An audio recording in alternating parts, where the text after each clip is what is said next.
locally, mining sector has been underexploited, and we have a strong geological potential. So we are going to look at how we can make, how we are going to see this mining sector becoming more productive and contributing to the national GDP. I'll be having that conversation with Shama Kiteme, who is the president Institution of Engineers of Kenya, and also Engineer Cyrus Njonde, who is a mining consultant. That is a conversation that we'll be having in just a short while. So I want you to tune into this live broadcast and learn a few things about the mining industry, because we have a lot to offer.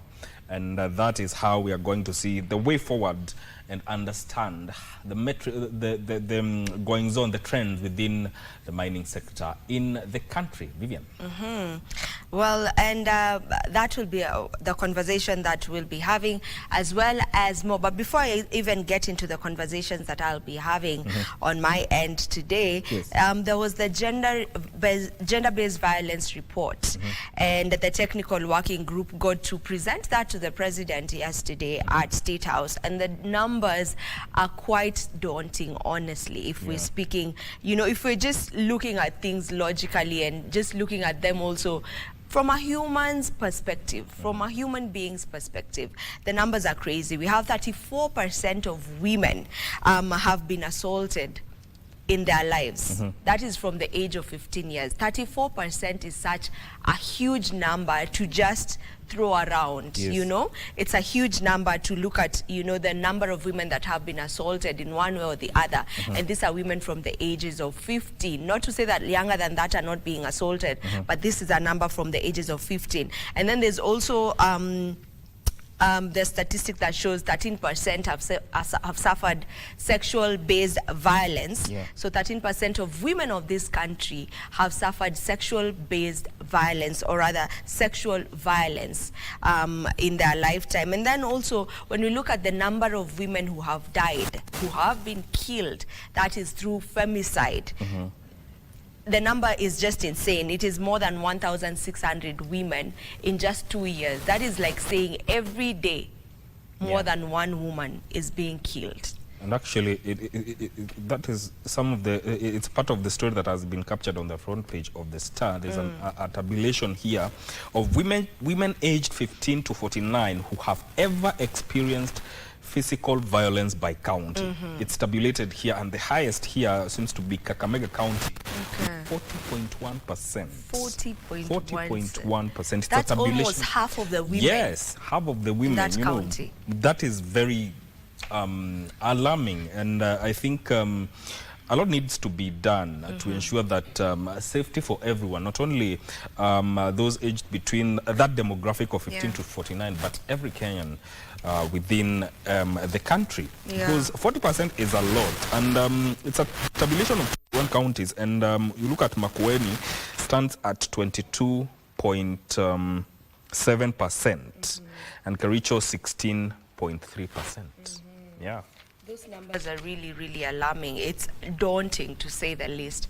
And I just hope that, you know, more is going to be done towards that. And it's about time we make femicide a law, like on its own. We charge it on its own as a crime on its own, and not being charged under murder or homicide.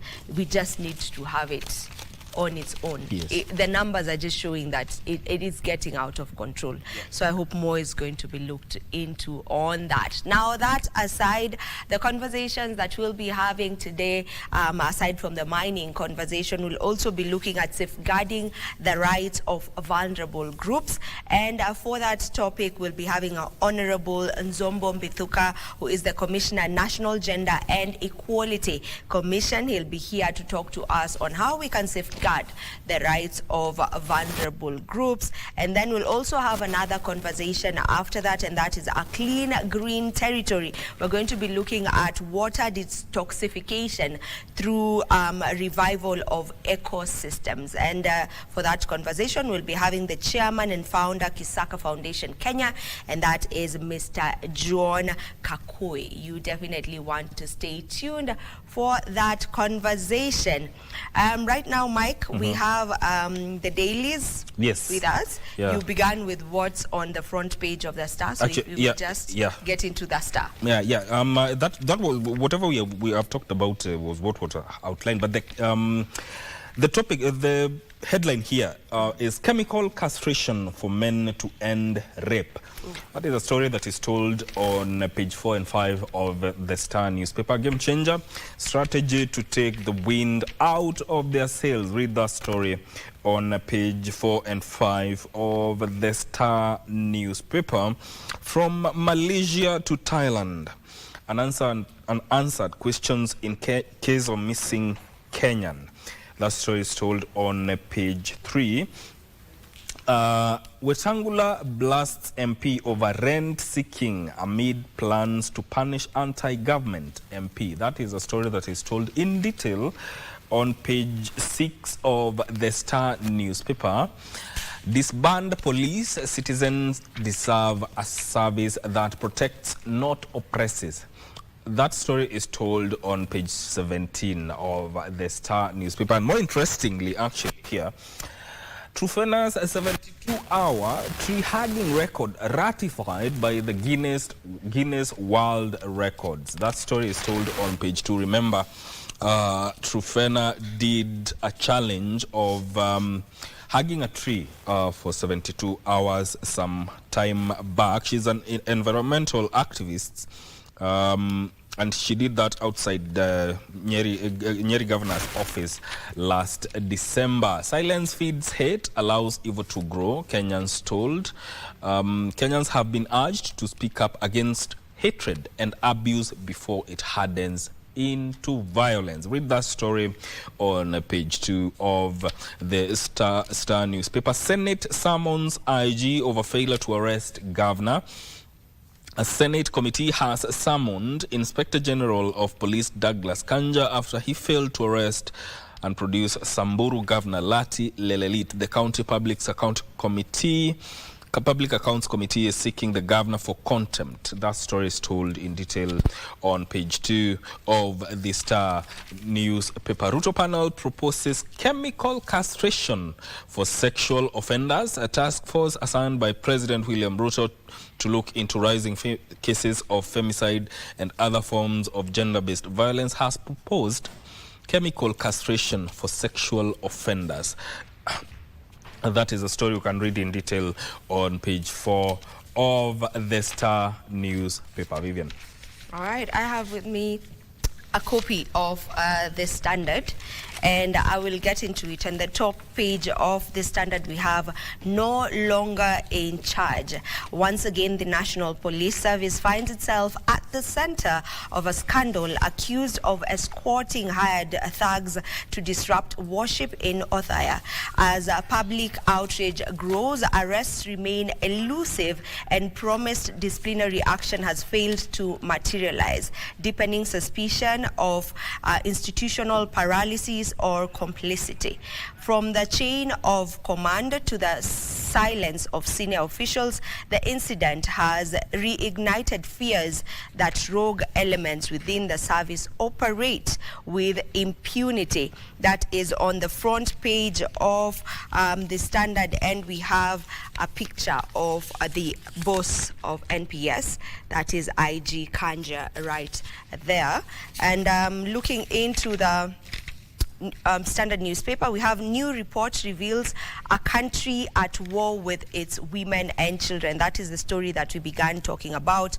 The technical working group on gender-based violence releases latest data and recommendations, and we've looked into that, and the Star has clearly put the reports down. So we also have the same right here on the Standard, so I won't get much into it because Mike has already given us that report. And then we have a man sets a record by collecting 2.2 tons of diapers. This is an interesting one. Now, Kilifi County public health officer and environmental conservation champion, that is Kevin Anungo has set a record by collecting 2.2 tons of used diapers in 72 hours straight. Now, the initiative, dubbed 72-hour diaper collection accountability challenge involved let me take that again. The initiative, dubbed 72-hour diaper collection accountability challenge, involved Anungo collecting diapers containing about 1 ton of human waste. So the initiative is to highlight health risks from improper diaper disposal, and the gentleman urges manufacturers and the government to provide a proper disposal solutions for diapers. And then we have yet another story here. Lost control, questions abound on Kanja's authority in police service. That is the story that is on the front page, and you can read more about it on page 4, as questions are being raised over police command structure as more officers go rogue. The latest incident saw police officers allegedly escorting hired thugs to cause chaos at a church in Othaya. That is on page 4. You can read more on that right there. And then we have a story on Wetangula warns 56% of MPs may lose the next election. Over 50% of the current members of parliament may fail to secure re-election. National Assembly Speaker Moses Wetangula has predicted that. Addressing lawmakers during the opening of a 3-day workshop in Naivasha yesterday, Wetangula, who did not give reasons for his forecast, urged them to invest in the parliamentary pension scheme rather. He described the upcoming general election as tough and tricky, citing rising political temperatures. That is a story that is on page 5. Questions of our next poll as IEBC postpones boundaries review. Now, poll's body says time, financial constraints, and disputed 2019 census hindering review progress. The chair says commission will adopt phased approach, focusing on preparatory and technical work first. That story is on page 6 of the Standard newspaper. One more story before we get into what has been highlighted on the Daily Nation. We have formalized contract terms. UHC health staff petition state. Now, universal health coverage health workers on Monday staged a peaceful procession to Afia House, where they demanded an officially written communication from the Ministry of Health confirming their long-awaited absorption into permanent and pensionable terms. What do we have on the Daily Nation? Before I even go to the Daily Nation, there's an interesting story here on sports.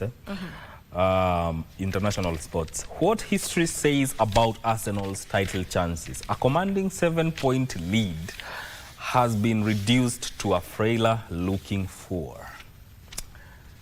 I would very much want to hear Victor's input on this. On that particular story. Yeah, while it's too early in the season to have reached peak squeaky bun time, that is quote unquote, many Arsenal supporters are no doubt literally figuratively shifting restlessly in their seats. Sunday's home defeat by Manchester United was their 3rd successive Premier League match without a win, and what appeared a commanding 7-point lead before the weekend has been reduced to a frailer looking 4. That story is told in detail on page 31. All right, I hope they've clearly stated that well.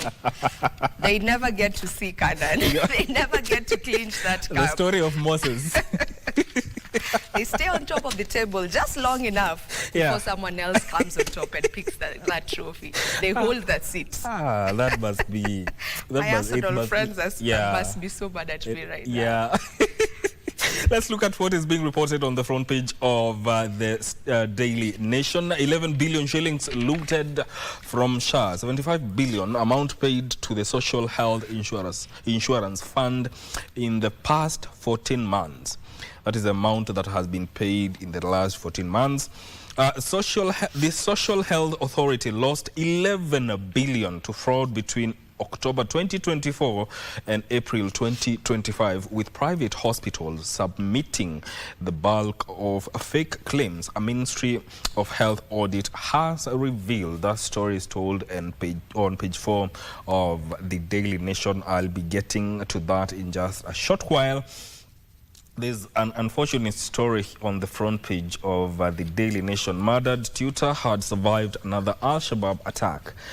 2 years ago, Stephen Musili, a teacher at Hulugo Primary School in Garissa County, escaped by the skin of his teeth by a raid by suspected Al-Shabaab terrorists. The attackers also left a chilling warning they would return. On Sunday, after the father of two was shot dead by attackers at his rented house in Hulugo. That story is told on page 3 of the Daily Nation. Why there won't be new electoral units for 2027 polls. Next year's elections will rely on an electoral map drawn 14 years ago, a move that shortchanges communities on representation and resource allocation, with the poll agency citing lawsuits for the delay. That story is told on page 5 of the Daily Nation. Femicide crisis, how farming cycles, school terms and public transport fuel vice. That story is told on page 12 of the Daily Nation. Going back to the story that is making a major headline right here on the front page of the Daily Nation, it's told on page 4 regarding how 11 billion shillings was stolen from SHA in 6 months. The Social Health Authority lost 11 billion to fraud between October 2024 and April 2025, with private hospitals submitting the bulk of fake claims. That is according to a report to a Ministry of Health audit that has revealed that case. Health Cabinet Secretary Aden Duale said in the 6 months period marked the highest of theft within Kenya's flagship universal health coverage scheme. That is very alarming, and that story is told on page 4 of the Daily Nation. Boundaries review before polls not feasible. That is according to the IEBC. Communities to continue suffering unequal representation and skewed resource allocation. 2012 is the year when the last boundaries review was conducted. The next one should have been conducted by 2024. That is by March 2024, but that did not happen. That story is told in detail on page 5 of the Daily Nation. Political parties registrar decries underfunding.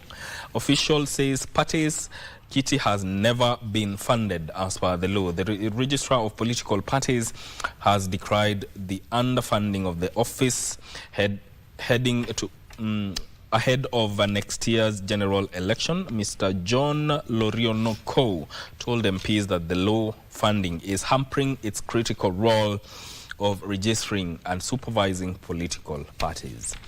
ODM 2027 demands spark jitters in president's party. The ongoing pre-election negotiation between ODM and UDA have raised political tensions. Read that story on page 7. And still on page 7, Gachagua attacks reveal high-stakes power struggles. Repeated attacks on former Deputy President Rigathi Gachagua by suspected politically linked groups, including rogue police officers and civilian gangs, have raised fresh questions about the exercise of power in local politics. That is a story that is told on page 7 of the Daily Nation. Finally, the back page, 20 athletes found guilty of age cheating after probe. Athletics Kenya says more may be suspended as they wait action from sports global governing body. Read that story on the back page of the Daily Nation. Kenya calls for off trials for World Indoor Games after being allocated only 6 slots. That is a story you can read on the back page of the Daily Nation. That is what is captured on the front and back pages of our local dailies. Be sure to tune in to learn more about what is happening right here on KBC Channel 1, because we are here to make sure that you're well informed. Now we're going to take a very short break before we come back to our first conversation that touches on the mining sector within the country. Stay with us.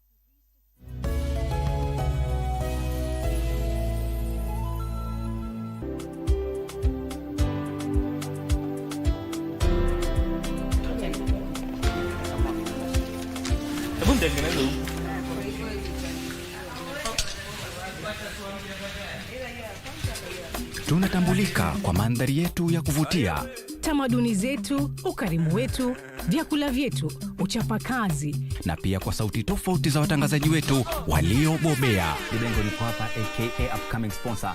Bila shaka hapa ni kama PDG, ma deep state, pia vile cartels. Tunaenzi talanta za pwani, tunakuza talanta za hapa kwetu nyumbani. Tell a friend to tell a friend. Tuko mjengoni kama kawa na wanangu wengine wawili. Usikose kutegea 103.1 Pwani FM, station ambayo itakupa fursa ya kupata uhondo kamili wa pwani na kuleta Wakenya pamoja. Pwani FM, tafrija ya kipwani.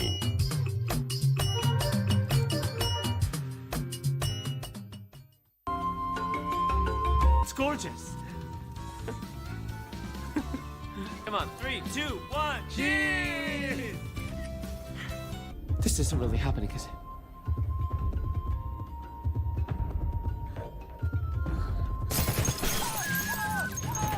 Then break now!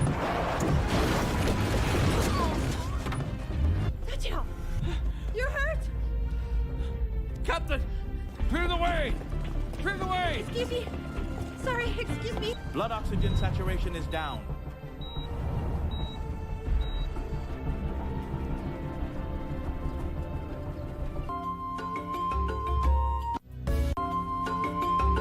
It's gorgeous. Come on, 3, 2, 1, cheers! This isn't really happening, is it?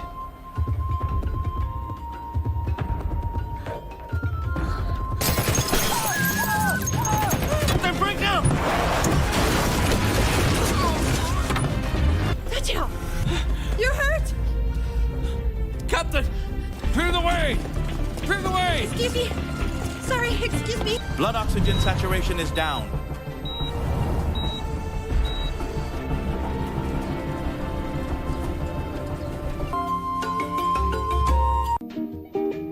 Nasema wewe ni manzi. Manzi ya pasta ama manzi ya nani hapa? Shemanzi, Asha kanisani. Wewe ni muamini wa hiyo kanisa? Hapana. Very nice. Hiyo ni ya kwanza. Maka watu walimheshimiwa. Nimekwambia uulize maswali. Nikieleza hii mahakama, mimi hiyo pesa nilikuja nikachukua, nikatoa, nikawa kiondoa ilikuwa imejaa. Nikatoa nikaweka kwa mfuko ndio sisimwakike. Nitakuwa naeleza mahakama urao. Sheria ya kanisa pale pakijana anaruhusiwa kuchukua pesa yote. Sasa ningewacha simwakike mheshimiwa kusema ulikuwa unatoa katika mifuko ya tai. Wewe ni aso wa hiyo kanisa? Aje hapana, mimi ni Islam. Very good. Walk out. Usiniletee Kiislamu hapa. Arda? Yes.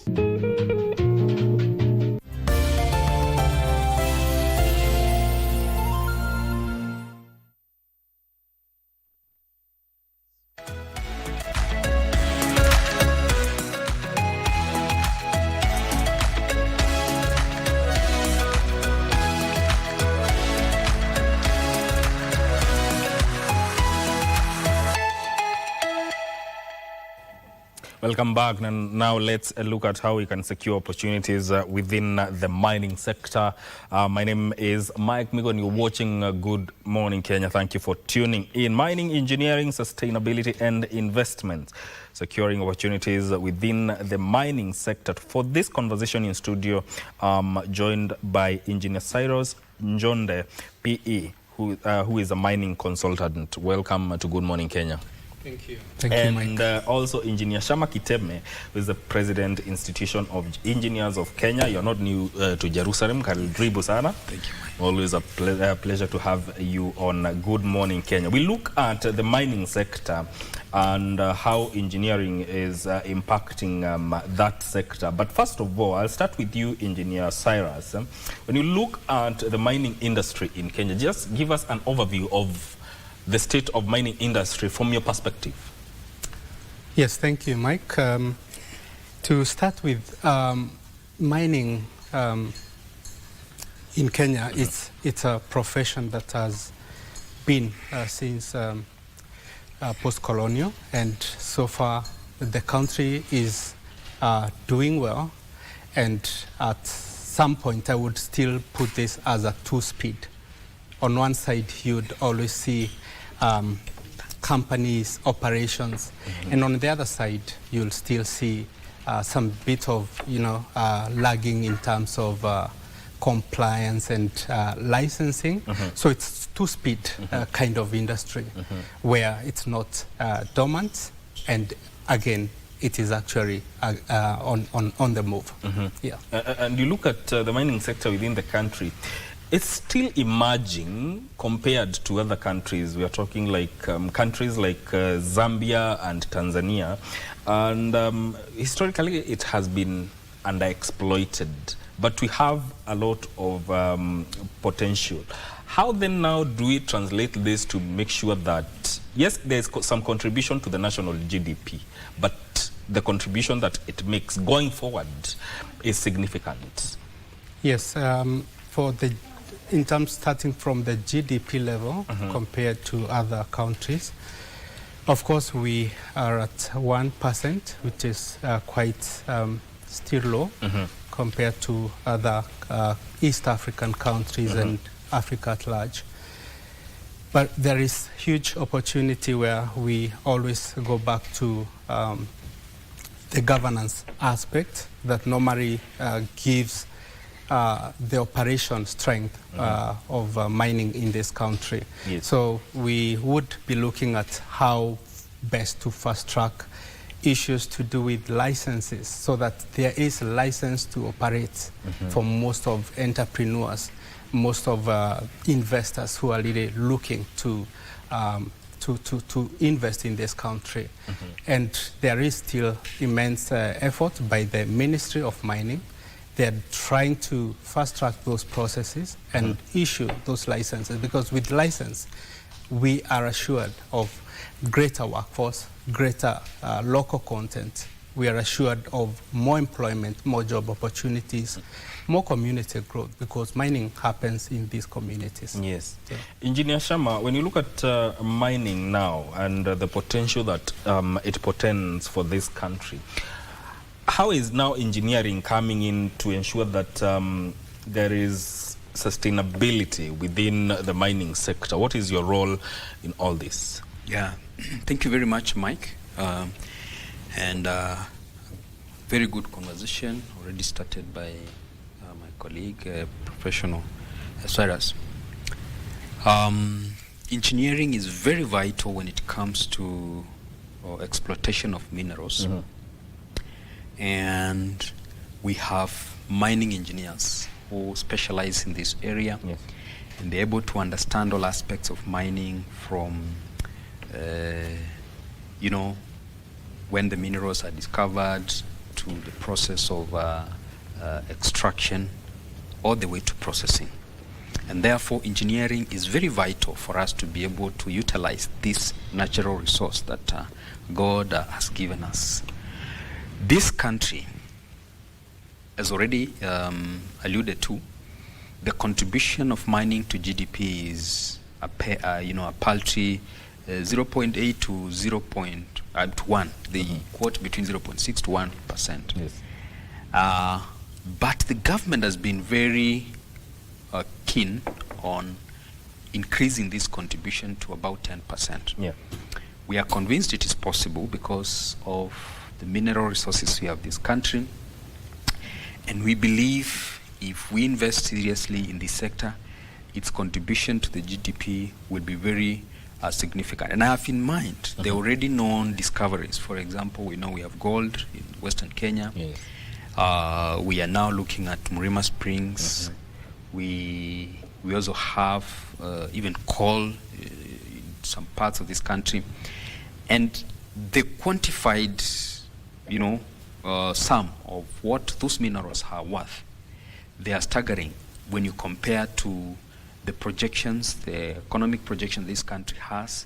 And I have in mind what His Excellency the President talked about the other day in the State of Union address, that what we want to focus in this country and the budget we need is about 5 trillion. I am convinced that that can be found in the mining sector. And the engineers are capable, they are trained, experienced, and able to spearhead this effort. And so the sustainability of the sector, so that we're looking at a situation whereby it is gainfully creating employment opportunities and playing its role into into the economy of this country. Engineers are very vital. Yes. Is it a case of just conventional engineering, or it has to be strategic engineering? If we have to talk about empowering a sustainable mining industry. Yeah, mining is a specialist field.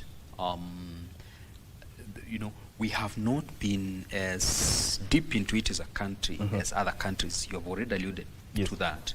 We know in Zambia, even Tanzania, and all that. You will quite easily see the sector has developed so much. So it is a specialist area, but the training our engineers get equips them to be able to function and be active and deliver in the sector. We have some very good brains, especially in the government. The ministries spearheading this. There are very good engineers, and of course even in the private sector. What has been lacking is a proper coordination and prioritization of the sector. And the Institution of Engineers of Kenya is now saying, look, mining is a very good potential area for this country. And so we are supporting the advocacy, and we are very grateful that KBC can give us this opportunity to say, as the Institution of Engineers of Kenya, we see an area that needs to be improved, to be enhanced, because the potential of its contribution to the economy is very promising, and engineers are there, they are capable, they are willing, they are ready to spearhead this, because they are trained, they are experienced, they are certified to spearhead this effort. Engineer Cyrus, you look at Kenya, it's described as mineral rich.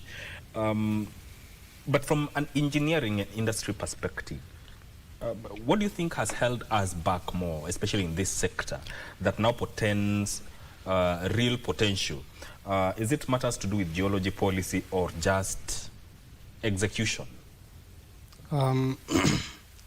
Speaking of how we and what we have as a country is actually not a matter of do we have the minerals. Is actually it's the how. It's the how to extract, how to build the industry, and how to take the action. So first to just mention, like Engineer Sharma alluded, we have quite immense of minerals in this country, starting from precious stones, precious minerals, that is metals, industrial minerals, all are with us. So one part, there is a bit of not heavily quantifying and understanding the wealth we have. That is where geological information, sometimes when you don't have an idea, you have some idea that we have the mineral, but at some point, geologically speaking, you need to ascertain, and so that one can come and start digging for the mineral. that is a bit of a very important place where a bit of uncertainty on mineral. We know we have, but we have to quantify. So mineral and geological data sometimes is an issue. And now moving to issues to do with, again, mining happens in communities. And communities, to some level, they also have, you know, their acceptance. They need to also be contacted. They need to consent for mining to happen in their community. Those are some of the things that sometimes lag the mining processes, even after you know, an investor gets a license or they're offered that chance to go to mine. So you find, and again, you come to the issue of capital. Mining is capital intensive, and that means locally, and anyone who is saving to start a small mining venture in their own community, it takes longer time, and that sometimes demand that some effort is needed. So there is quite different areas that comes into play when mining comes to place. And just to also mention mining engineering itself, it's actually very interesting and very unique area. We are talking of you need to make sure that the venture, or when you're going to mine, it's quite well designed. So in terms of the safety aspect, you need to make sure that lives are protected. And you also need to make sure that it's economically feasible. Investor will not come to invest without having known how the profit will look like. The environmental aspects about it and protecting future generation. Those three aspects sometimes really have to come into play in such a way that it is for sure. And when you're getting some of these licenses from the Ministry of Mining, you have satisfied them. And something this make it more, it takes longer to have even one large-scale investment in this country. So those are some of the dynamics that sometimes I would say have really taken long and have made sometimes investor, you know, step away, or even just wait and, you know, speculate and make sure that everything and all these conditions are satisfied. Yeah, those are some of the areas I would really pinpoint that makes the mining takes longer, or, you know, not really happening as soon as we would. And that is part of what has maybe made the mining sector within the country look like it's kind of quote-unquote stagnant. Yes, because it's actually very intensive process. Yes. Think of a road, a small road project, just when you're passing on the road and you see a small ditch, people digging. It's just few tons of soil. Now you're talking of a big project where infrastructure has to be removed and all that.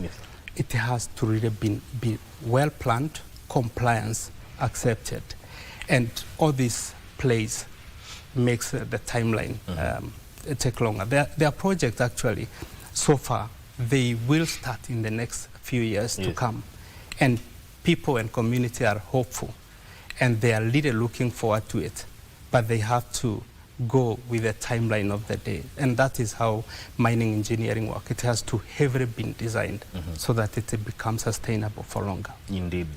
You know, we are living at a time when sustainability is a talk that is very, very important, Engineer Sharma, and now we have to talk about sustainable engineering. What role does it play in ensuring that even as we mine, environmental sustainability is achieved? Yeah, a very good concern, because why we think about sustainability is because we want to be responsible citizens. In the sense that what we do today should not compromise the capacity of the future generations to enjoy what we are enjoying today.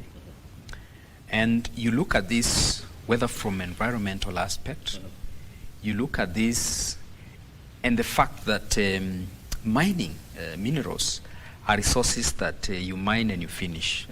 You actually extract and then you have, if it was open cast mining, you have excavations. You want to think about, restoration, reclamation, to make sure that you don't leave, for example, open excavation that becomes water pools. Then we are talking about mosquitoes or potential for people falling and dying and all that. You don't want to completely turn over an entire, sacred, lands, for example. And I know we are having a very big conversation with traditional and conservation in Rima Springs, for example. So sustainability then becomes very important. Not only that, but you also want to make sure that the resources that we get and we, extract, they do not go to waste. What we have today should benefit ourselves and those who come after us, for example. That's also an aspect of sustainability. And that's why it has been very interesting listening to His Excellency the President, the Minister of Finance talking about the sovereign fund. So that then, if there is an element of we are able to extract resources today, those resources, we should be mindful that we do not destroy livelihoods and the environment, and where communities live, we leave it a shell and all that. But also, the resources should not also be wasted. There should be a way in which the community can appreciate the resources extracted, they can be plowed back, and then if there are savings, they can guarantee future generations to be able to basically to gain from these natural resources that God has given them, or nature has provided for them. So yes, sustainability is a very big conversation in this age of sustainable development goals. It's an aspect that as we go into this area, and even as the Institution of Engineers of Kenya, we're very keen on emphasizing so that nothing engineers, and especially in this sector of mining where we have mining engineers, do that should compromise the environment, harm future generations and all that. And we are very much alive to this conversation of sustainability, especially even when we venture into this sector. Thank you, Mike. Yes, karibu sana. Now, Kenya does present itself internationally. Looking at how it did last year when there was a conference in Australia, Africa Down Under, and the CS for mining was there. What do you think, Engineer Cyrus, the story that the country is trying to sell, and how convincing are we in terms of making international investors see Kenya as a mining destination? Yeah, that was a wonderful way to go out and have the conversation with the world. And with that, and what we are also seeing in the next few, this February, there should be another mining Idaba, where Africa also speak and the world also listen as well. So those conversations and how the government is really selling itself and really pulling all these opportunity to investors are really, really good, until also they reach to the point that there is closure of this opportunity closer to us, while balancing the issue of local content. When you get to have international investors come and also looking at the level of capacity that we also have as a country, as mining engineers. For your information, we have a society which is quite robust, and actually most of our engineers also are working out of this country, 360 of them professional, working then in Australia, in South Africa, and talking of them coming also to build that a rapport for the country would really add weight to what the ministry and the government is doing to get investors to come. So it's a good move, because no one works in isolation. We can't work in isolation. We can always have to invite investors. Like I mentioned, mining is really capital intensive. and local, even financial institution, they will always have to join hands to even fund a bigger project. So when this is well balanced with having local capacity and even those international investors coming, it will be a win-win situation. What about competitive incentive packages within the mining sector? Would that make the right impact that the country looks in as far as mining sector is concerned? Yeah, it is for sure, because we are still young, and at some point we normally have one conversation called value addition. Value addition is where you speaking of mining, processing, and getting the mineral benefits heavily the country where their mining is happening. It's also it demands heavy investment to get the mineral and processing it and bringing the technology to have it fully value added. It takes time, but before then I would, as a professional here, think that let's heavily look into extraction. Let's first get it out. Try as much as possible to get it out before moving to heavily on value addition, so that everything, we will be sure, because every process has to eat for the other. Extraction is still young. So until those compliance and regulatory are really well implemented, so that investment in extraction start and mineral are brought out of the ground, then we can discuss about value addition and getting the mineral well processed in the country. So it's a step by step. So that should also include what you'd call as exemptions when it comes to import duty, VAT, especially when it comes to specialized mining equipment. Yes, and with that, it's actually well grounded, where those machinery have really good incentive, and that makes it quite possible for those who look to invest in the country to get those machinery and set up those facilities. But even before then, we still have the bit of challenge on starting up and being started and having the right to mine in different areas. So that is where, as a country, we still are, where we need more licenses. We need more social license to start mining and start this. But again, as a professional, as an engineer, we design, and you have to also think ahead. You have to think about how those machinery will come, and I think there is a good environment in terms of getting those machinery in the country. You look at it from a jobs perspective. It's a chain of events. Once the machines come, creates lots of employment for young people. Yes, it's a chain that will unlock not just professionals, but the country at large. Like I mentioned, communities will drive heavily.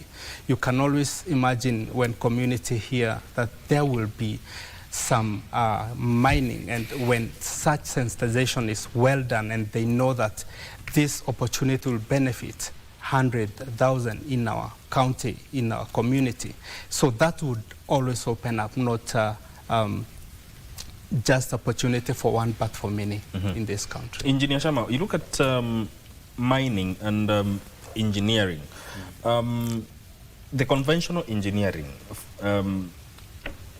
which might aim for what you'd say is a perfect solution. But then again, you look at strategic engineering. What will impact more? Because both are necessary, but I think from a perspective of enhancing investment and sustainability and even opening up opportunities, strategic engineering is needed. No, I agree with you completely, Mike. Strategic engineering is needed in as far as the sector is concerned. And we have alluded to the processes, extraction, processing, and all that. So at the various stages, then you create opportunities. When you focus only on mining alone and you are exporting raw, you may not appreciate the value that you get when you process, because then processing leads to value add and all that. And I'm saying that because we have seen this country, for instance, Dedan Kimathi University of Science, now semiconductor technologies. Yeah. They are developing microchips and all that. And they need, for example, some of these, minerals, elements you need. And so we should be able to think about not only downstream, but also upstream. After the mining, the processes that need them to make them available to be used and to be deployed. And therefore, being very strategic, then it becomes necessary. Now, when you do that, you then map out the potential that we have. You map out the resources that we have, and then you make sure that they are there, they are relevant now. It is necessary that this is driven from a point of strategy and long-term plan as a country. Where are we planning to be as a country?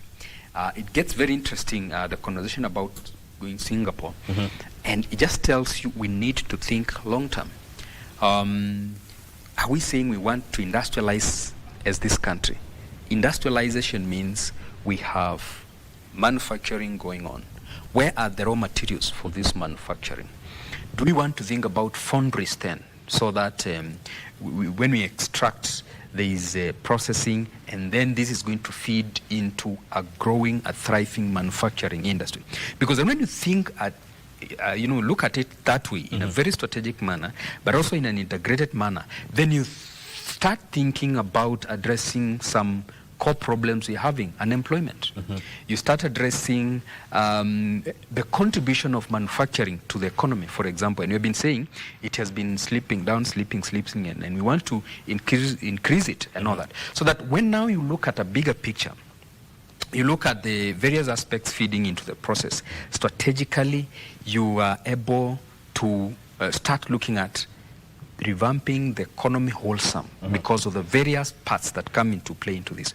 So yes, I agree with you. Strategic thinking and input, both from engineering perspective, policy aspect, it becomes then necessary for this sector to look at creating more opportunities.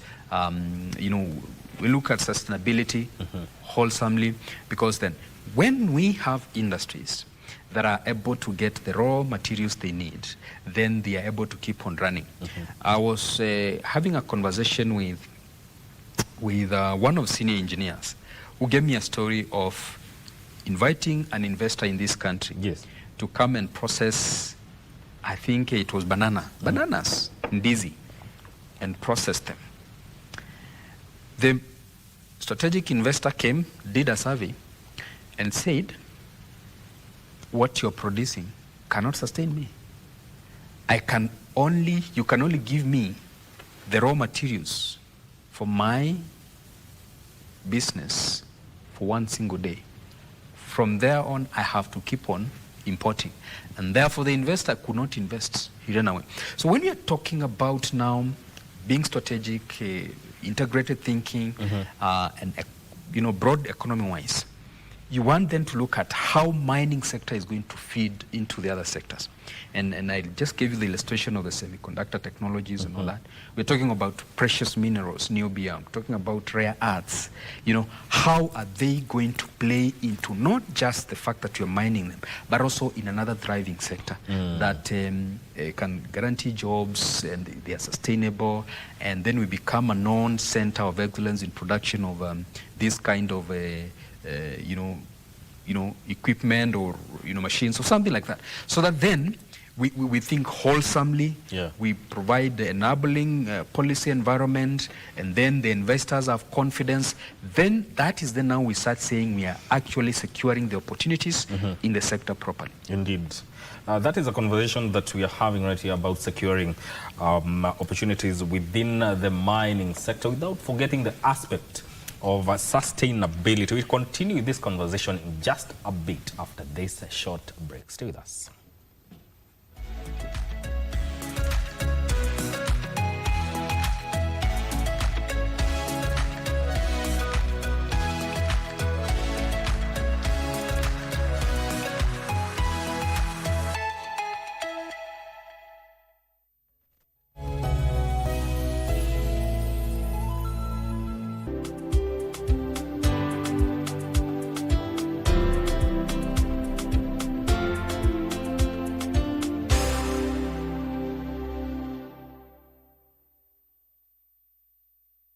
Are you a talented artist? Or are you passionate about a topic you want to discuss? But money can be very hard to find for an upcoming artist. Don't worry, Studio Mashinani has got your back. Sign up on ajira.co.ke to book a session with your music and video producers across the country. Work on your music, jingles, spoken words, and even podcasts to realize your dream. All for free. Studio Mashinani, Radani Talent.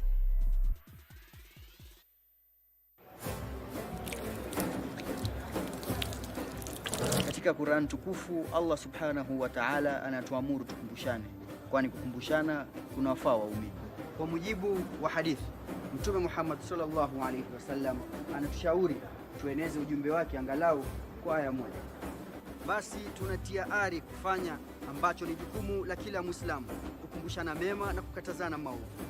Tunakuletea mawaidha za mashehe, wataalam, maustadh, madrasa, makala spesheli na Optifatuma Yakub, mafunzo na historia za mitume na maswahaba, na burudani kupitia nashid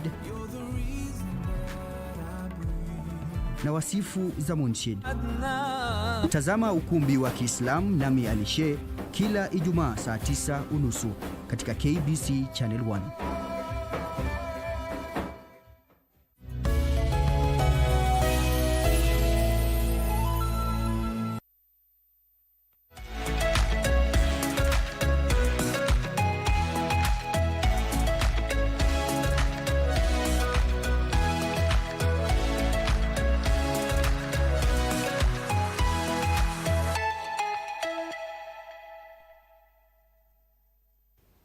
Many thanks for tuning into KBC Channel 1. You're watching Good Morning Kenya, The Viewpoint. Here we are focusing on the mining sector and how we can secure opportunities within the mining industry. A conversation I'm having with Engineer Shama Kiteme, who is the president of the Institution of Engineers of Kenya, also Engineer Cyrus Jonde, professional engineer and a mining consultant. Engineer Jonde, when you look at the mining sector, it does grapple with a lot of what you'd say is a complex matrix of challenges and opportunities, yes. But then again, we are looking at volatile commodity markets, rising sustainability expectations, rapid technological shifts, redefining how mines operate. But from all that, what do you think is the biggest problem within the mining industry that if it's addressed, things will open up? The biggest bottleneck in mining comes at play for me where the license to operate. I'll just put that word in two ways. License to operate is where you're given license by the ministry relevant of mining. You're told you have the right to go and get that mineral that you requested for. And the second part is the license to operate from the community part of you. We call it social license. And those two things, those two areas has to have convergence. And this is in referring to a project, big project that will benefit the country at large. So a large-scale mining investment really need to balance between those two licenses. Because once you have both of them, you're good to go. Yeah. Engineer Shama, is there a strategic engineering framework that would address or anticipate the aspects that I've just mentioned within the mining sector? Pardon me? A strategic engineering framework that would deal with the above the things that I've mentioned, things to do with rapid technological shifts, and also redefining how mines operate. Yeah, very good question, Mike, to be honest. And let me acknowledge that in recognition of this need of accelerated rapid engineering framework to ensure that the sector plays its critical role in the market. Yes. The Institution of Engineers of Kenya, even before I get specific to mining, has been very deliberate on looking at all the sectors within the economy, because our engineers are all over, not just in infrastructure sector, power, water, energy, water, roads, but also agriculture, aviation, and mining. So we have been very deliberate in making sure that we excite or initiate conversations around these sectors. And then we have formed task forces of experts in these sectors. And one of it is mining. I've mentioned others, the energy and that. So that then we are able to generate well-synthesized policy proposals and all that. And this now becomes part of what we are having today, which is a conference on mining. We are having a conference on mining today. Yes. So that in leading this conversation, we are also upping our advocacy efforts on the need for this strategic framework that can be able to, one, figure out where are we. And I'm saying so because we have not started mining this recently in this country. Yes. Fluorspar mining in Magadi and all of us been there for over 100 years and all that. But why at this point are we still at a paltry 1% contribution to GDP? So the part of the conversation we're having and this conference today is just to look at this now entire framework. So where have we come from? Where are we then? How do we move forward? What kind of resources do we need to be able to make sure that we are not only have we mapped out all the minerals that we have, but we can facilitate the extraction. It is often said that those who colonize us, they know we are a very rich country in terms of minerals, because they were able to map etc. etc. How well aware are we as a country about this? And then the next question is, how are we facilitating the extraction and all that? So that's why we're having this conversation. And such a well thought out framework should then give us policy proposals, should give us a plan of how then we can move forward to make sure that we don't remain talking about what we have or what we know we have or what we have and we do not know whether we have, but a proper understanding of the sector and what we can contribute us as engineers to start with, because we're very key and vital players. And then definitely we see the growth of the sector and utilization for the potential that it has. We are very keen as engineers, as Institution of Engineers of Kenya, because we are a welfare body where we do advocacy and look at the welfare of our members. And when the sector is thriving, it is growing, we have opportunities for engineers. And this country is growing because the economy is growing, the contribution from the sector is improving and all that. And that then defines the reason why we are even having this conversation today. Thank you to KBC. And our commitment is that we want to take our rightful place to make sure that this sector really realizes the potential it has. Do you think it making the right impact and the direction in which now the mining sector should take in as far as your role is concerned? Our position is that a lot more can improve. We are grateful that the government has really created an enabling environment. Yes. We have the mining policy, Minerals and Mining Policy 2016, and the Mining Act. Those were very good, instruments to be able to open up this space. And what we think is continuous, deliberate investment in the sector in terms of making, advertising the country, marketing the potential we have.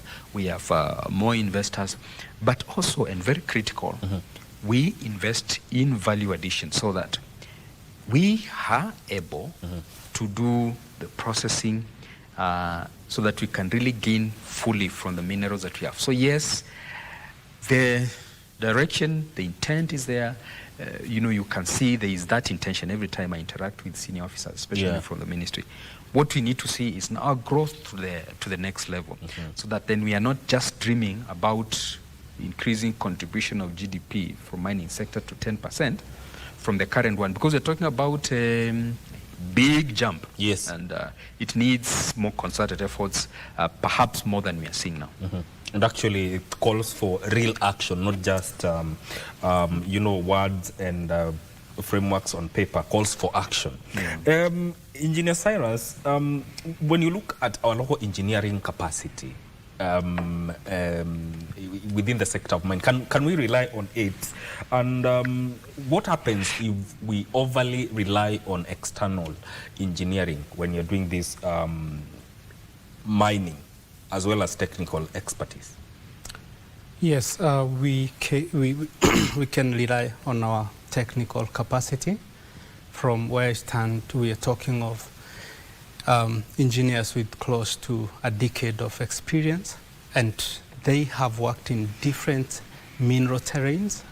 And like I mentioned, there are those who have even worked from outside of this country.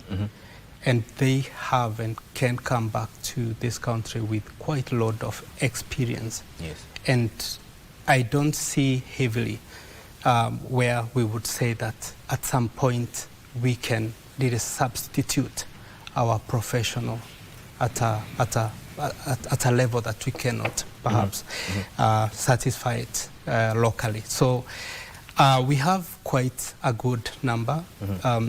Perhaps looking at myself and looking at the consultancy aspect, where I had to say, yes, I have the opportunity to look outside, because Africa countries are very rich, Tanzania and everywhere. I could have really looked out to go and work there, but looking locally, we can satisfy the market in terms of local capacity.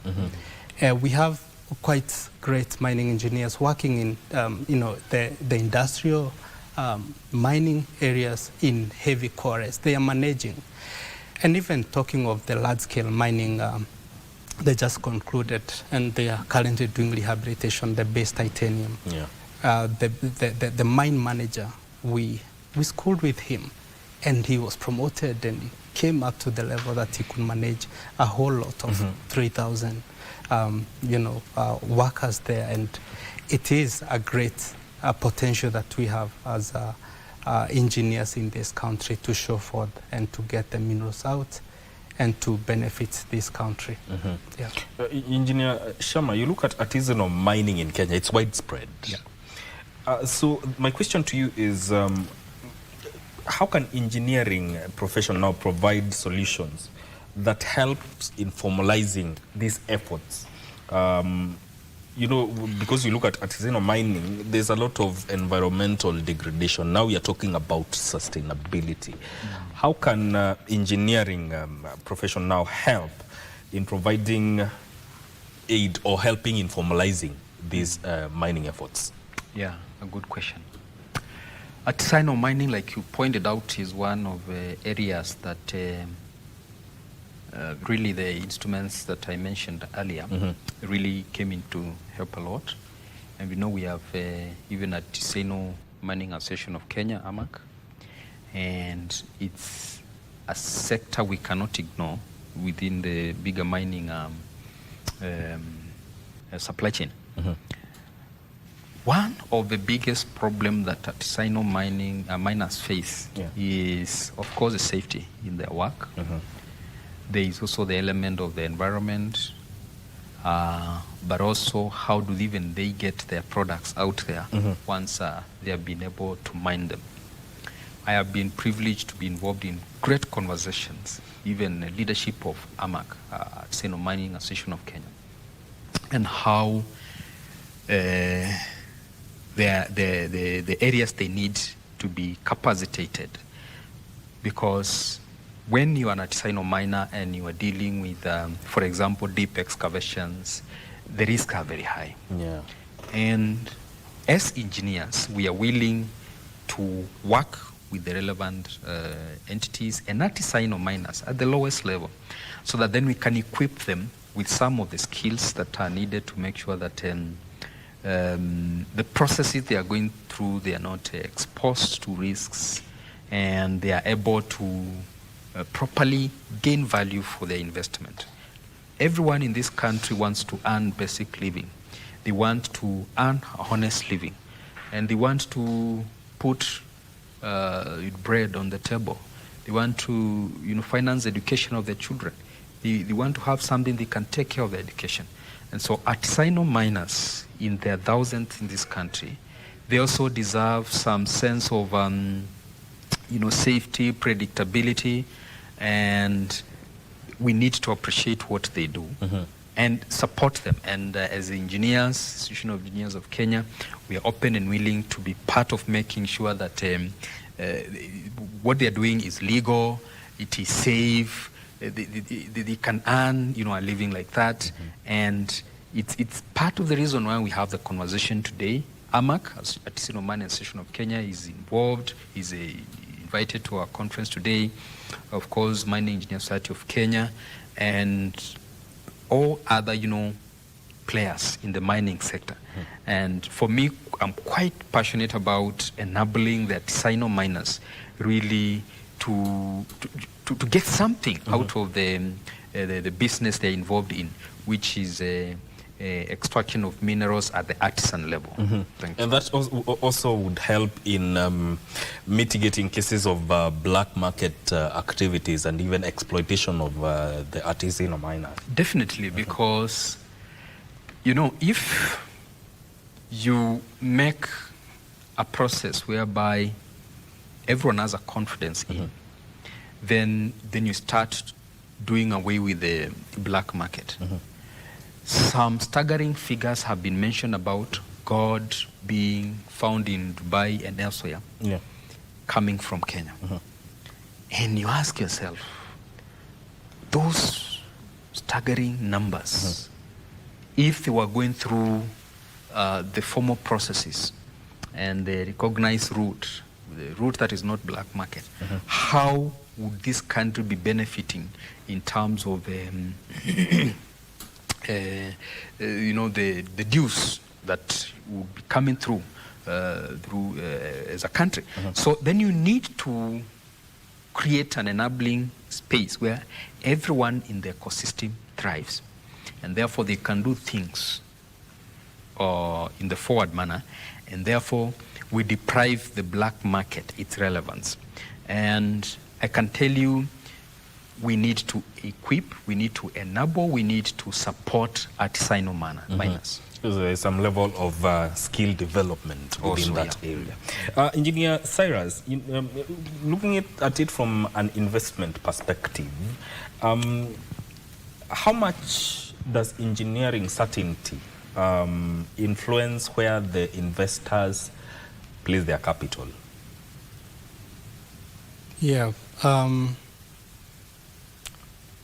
For sure, it starts from the ground, and the designing and thinking and making such decisions really means that engineers must have to really look at how worth that investment is. Like I said, investment in mining starts by first looking at the safety, the economic sense, and also the environmental sustainability.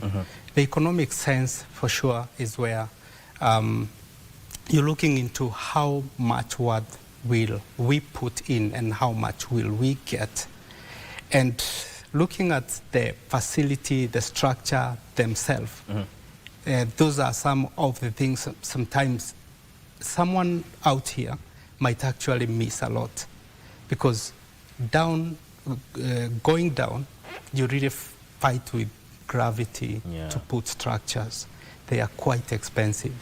You have to put things like ventilations, lightings. You're going place where has never been before since they became. So that is quite capital intensive to bring that structure, and that's the economic bit. Even looking at the mineral that you're going to get, how much have you put in terms of the structures? And that's the balance where we really have to look heavily. And sometimes even projects are abandoned and people never made the right costing. They put all their heavy structures only to find that the mineral were not really worth getting all the structures down there. And sadly, some of those mining ventures never came into play. So that is the benefit of getting engineering perspective and making all those dynamics into play. At what point, let's say we have mining project within a certain area, at what point should the community be involved?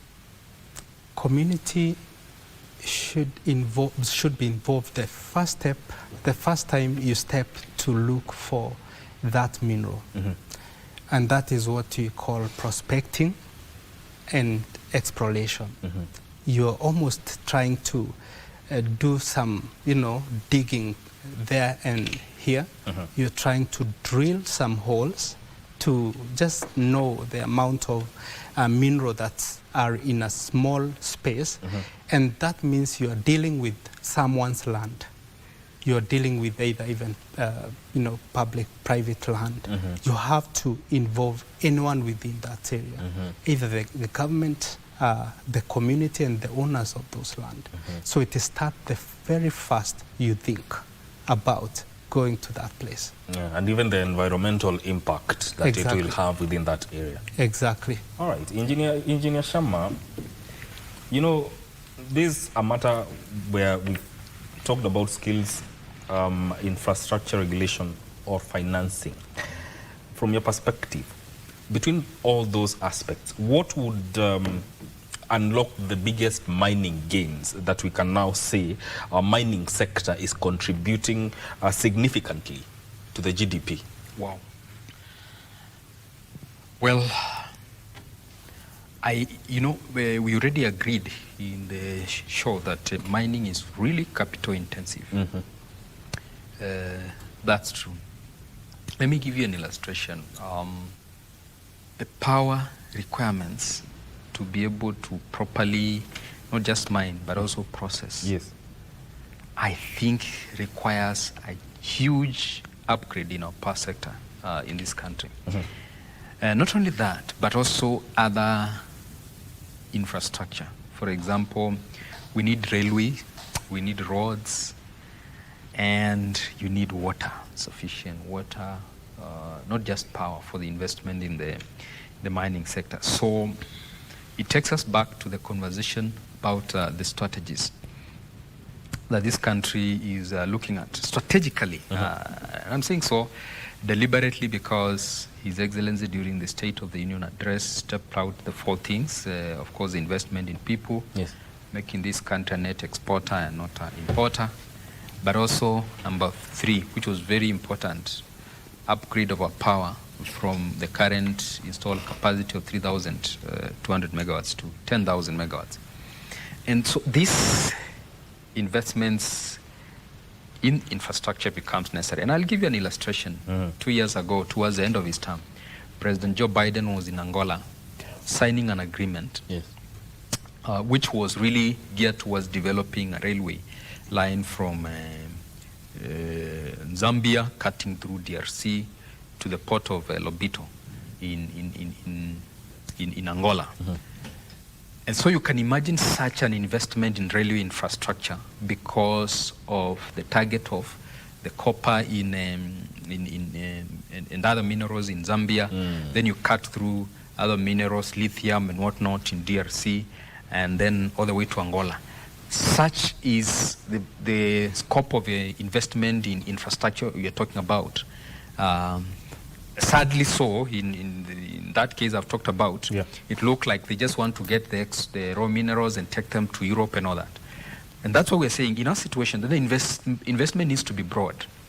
Not just transportation infrastructure network, but also power infrastructure, because it's very vital, so that then we can look at getting our true value from the mining sector.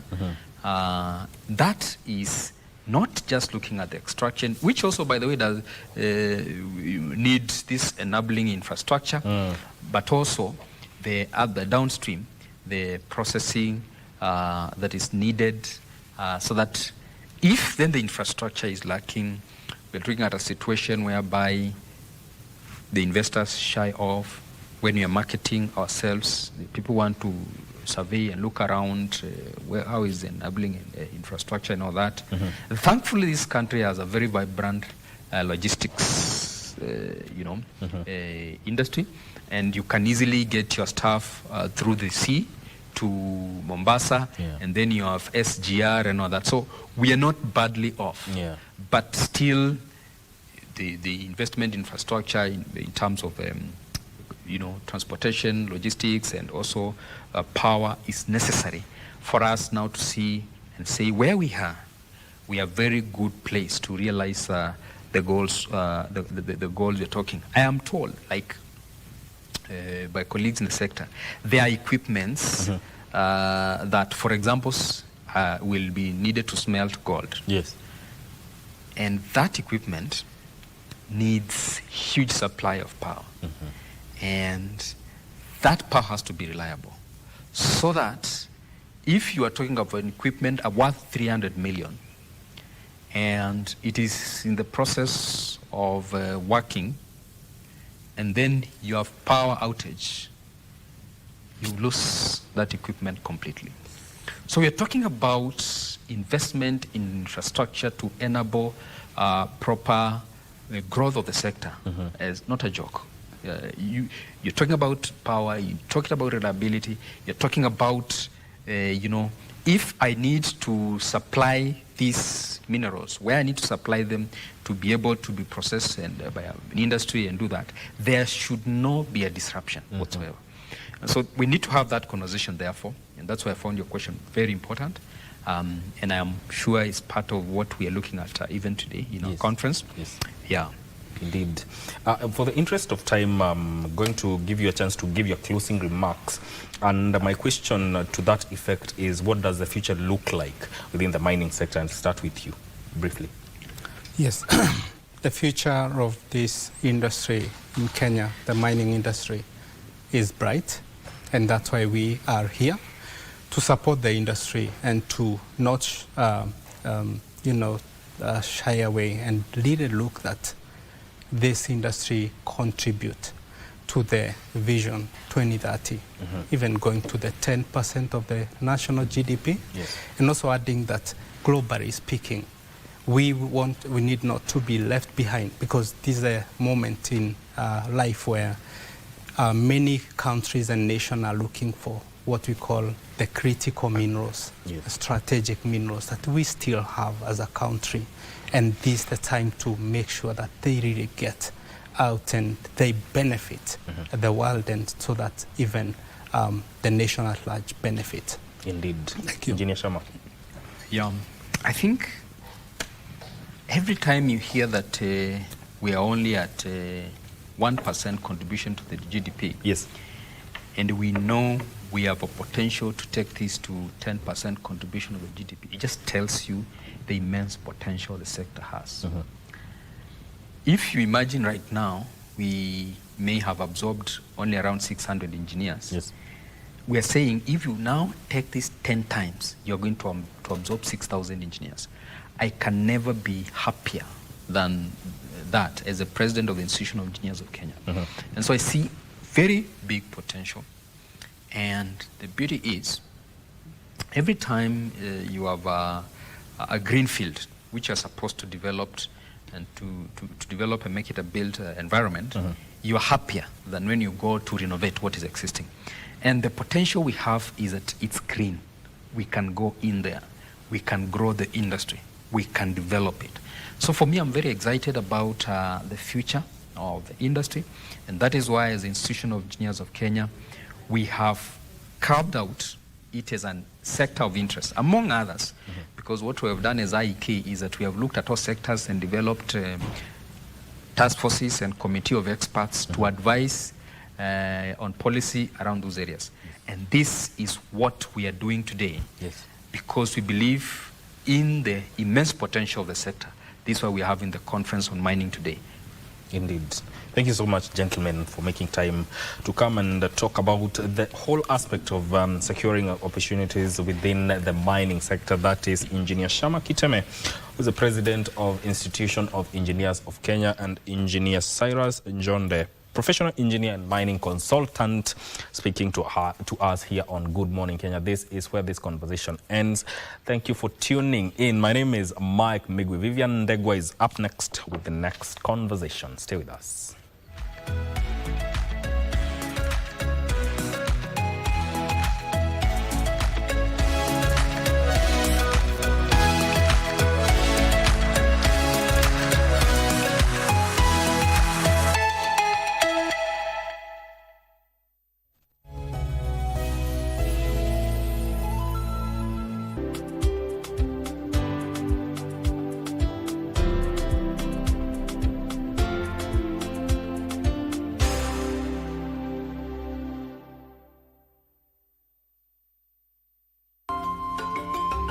It's gorgeous. Come on, 3, 2, 1, cheers! This isn't really happening, is it?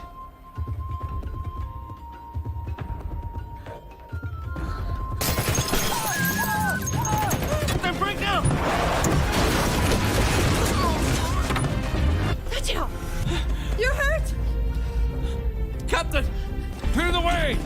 Clear the way! Excuse me. Sorry, excuse me. Blood oxygen saturation is down.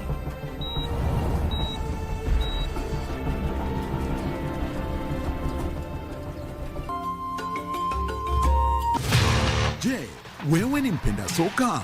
Na je, wajua kuwa KBC mwenzio wako wa dhati michezoni anakujali? Ndio maana KBC Channel 1 hukuletea taarifa na uchanganuzi wa soka. CAF ndio wamechukua usukani humu nchini, barani Afrika na ugaibuni, ikiwemo EPL, Serie A, Bundesliga na ligi zingine. Mashabiki pia hutuzwa kwa kujibu maswali kuhusiana na soka. Swali letu la leo. Haya yote ni kwenye kipindi cha Dunda Dunda kwenye KBC Channel 1 kila Ijumaa kuanzia saa 5 asubuhi hadi saa 6:30 mchana. Nawahimiza Wakenya waendelee ku-watch Dunda Dunda show. KBC, mwenzio wa dhati michezoni. Kila mwisho wa juma kwenye runinga yako ya KBC Channel 1. Tunakuletea Mkulima. Ni kipindi cha kila mtu. Iwe wewe ni mkulima mdogo, mkulima mkubwa, muuzaji au mnunuzi, au yeyote anayenuia kuanzisha kilimo ama ufugaji. Tunaanza kwa mbinu bora na za kisasa za kilimo, ufugaji, fursa za kibiashara, kuongeza thamani, pamoja na teknolojia za kuboresha kilimo. Ni chakula ambayo kwetu sisi inatuletea mapato mazuri, watoto wanasoma vizuri. Mkulima Kisasa inakupa maarifa, motisha na suluhu za kurahisisha mazao, kuongeza kipato na kulisha taifa kwa ujumla. Tazama Mkulima kila Jumamosi saa 10:30, ambapo kilimo na fursa zinapatikana. Mkulima, tuko hapa kwa ajili yako. It's gorgeous. Come on, 3, 2, 1, cheers! This isn't really happening, is it?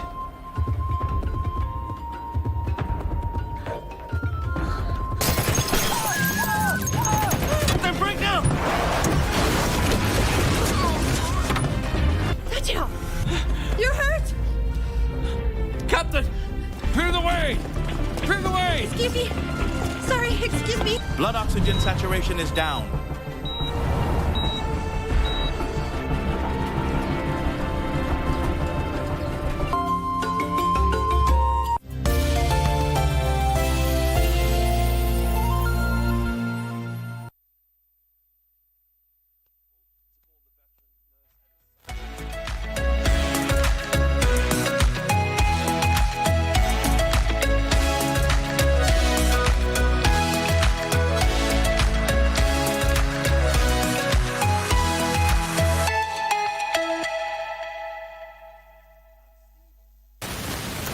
And we get to continue with Good Morning Kenya. Right now, we will be talking about safeguarding the rights of vulnerable groups. And I am joined by Honorable Nzombo Mbithuka, and he is the Commissioner, National Gender and Equality Commission. Welcome to the show. Good morning. It's a pleasure to have you on the show. First of all, let us begin by first just noting what the mandate of the Commission is. So the National Gender and Equality Commission is one of the independent constitutional commissions that was established by our Constitution 2010, pursuant to Article 59 of the Constitution, which created three human rights commissions. Broadly, they're called human rights commissions. And we were also given powers through our establishing act, which is the National Gender and Equality Commissions Act 2011, with the mandate around ensuring gender equality and freedom from discrimination of all Kenyans. But specifically, our mandate focuses on what we call special interest groups, which are the youth, children, persons with disabilities, the elderly, minority and marginalized communities, and women. Yeah. Now, how would you define safeguarding the rights of vulnerable groups? So safeguarding these rights, again, is a constitutional imperative. We draw our power from different articles of our Constitution, starting from 26, Article 27, Article 55, 56, and 57 of our Constitution. And this is all around ensuring there is gender equity, but beyond that is freedom from discrimination of all these people, both in terms of economic participation in our nation building, but also for them to be accorded dignity as they serve our country. Yeah. Which would you say maybe are some of the vulnerable groups that are mostly at risk? I would say in terms of risk elements, it's to start with is our women and girls. And Vivian, you know that the day before yesterday there was a technical working group that presented its report to the president around the whole area of GBV and femicide, which was growing to alarming levels in our country. Number two is around our youth. One, because they are the largest percentage of our population. Yeah.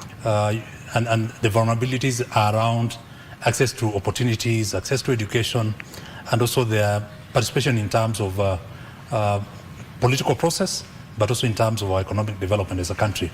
The other aspect in terms of vulnerable groups is our PWDs, both in terms of access to opportunities, but also education and support services that are provided by our country. Yeah. But I'll also want to speak about minorities and marginalized populations. Vivian, I don't know whether you know there's a community in this country called Ilimanyang, who live around Lake Turkana. Yeah. They're very unique in the sense that they don't have sweat glands. So essentially they require to live in around water bodies. They don't have sweat glands? So they don't essentially sweat. Oh. So which means that their bodies accumulate excessive amounts of heat, which may impact their livelihoods and also their comfort in terms of participation in nation building. So these are the groups that we will be looking at from a vulnerability perspective, but also our children. Our children from the sense of access to healthcare, access to education, and also their well-being. Yeah. Yeah. Yeah. You know, you've mentioned the groups that are at risk, and I'm actually, you know, as you're speaking, I was trying to find there's a story on, I think it was the Standard. I stand corrected whether it's the Standard or the Daily Nation this morning, where they were talking about, you know, when you talk about gender-based violence, there was a story on blind women who are being sexually assaulted, and they're simply the predators are simply taking advantage simply because they are blind, you know. And when you mentioned that, then that came to mind. So maybe just how can we tackle such? I think it's a society-wide problem in terms of how we respond to some of these acts. And, we call them opportunistic GBV, where, someone prevails upon you based on your vulnerability. For these particular cases, one of the things that we call upon is our society, because unless all hands are on deck in terms of our response mechanisms, then these people will continue to suffer the indignity and all these violations. So what can be done is that one, there are early warning signs in all these cases, where they live, because we appreciate and research has shown us that 7% of these cases are caused by people that are known to you, which is around the family. Family is supposed to be where people need to seek refuge, when people need to be comfortable about all these elements. But again, in terms of GBV, we found that the family unit is the singular most vulnerable area for these people in terms of getting violated. So what can be done is that we have duty bearers in our areas. These may be community leaders, maybe religious organizations, maybe also family members, close family members who are aware about these violations. What can they be able to do is one, reporting on these cases, because unless they are reported, then there'll be no interventions from the government perspective to support these people escape these violations. Number two is where these cases have happened, how can we support the victims in terms of post-trauma? They've been violated. How can systems within government support them to recover from these violations? Do we have safe houses where they can be put, for instance? And those are some of the interventions that as a commission we are pushing both the national and county governments to ensure that they are set up to support all these frameworks. Just to confirm, the story was on the Standard, and the visually impaired women are from Trans-Nzoia, and they were just giving their stories on how men predators would just slip into their homes at night. I can't see who you are, and then they would perform the heinous act, which is very, very unfortunate. Anyway, I want to add something around that area on the whole issue of reporting these cases, because there are challenges, when it comes to our institutions that need to respond to them, be it the police, be it our hospitals, which are the first responders.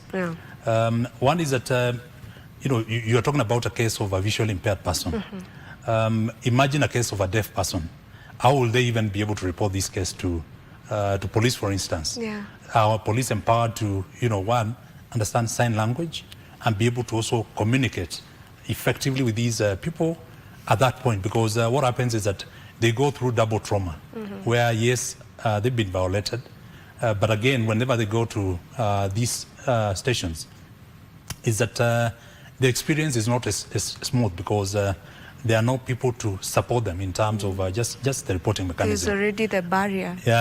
Because like for that particular case, you imagine that this person has to be supported in terms of having a guide to take them to a police station, and you may find that the guide is also known to the person that violated them, so it becomes an extra pain to them. It's double trauma. They get violated, but they cannot be able to get redress. What other gaps would you say are standing, in place of us getting to a point where we are truly safeguarding our vulnerable people?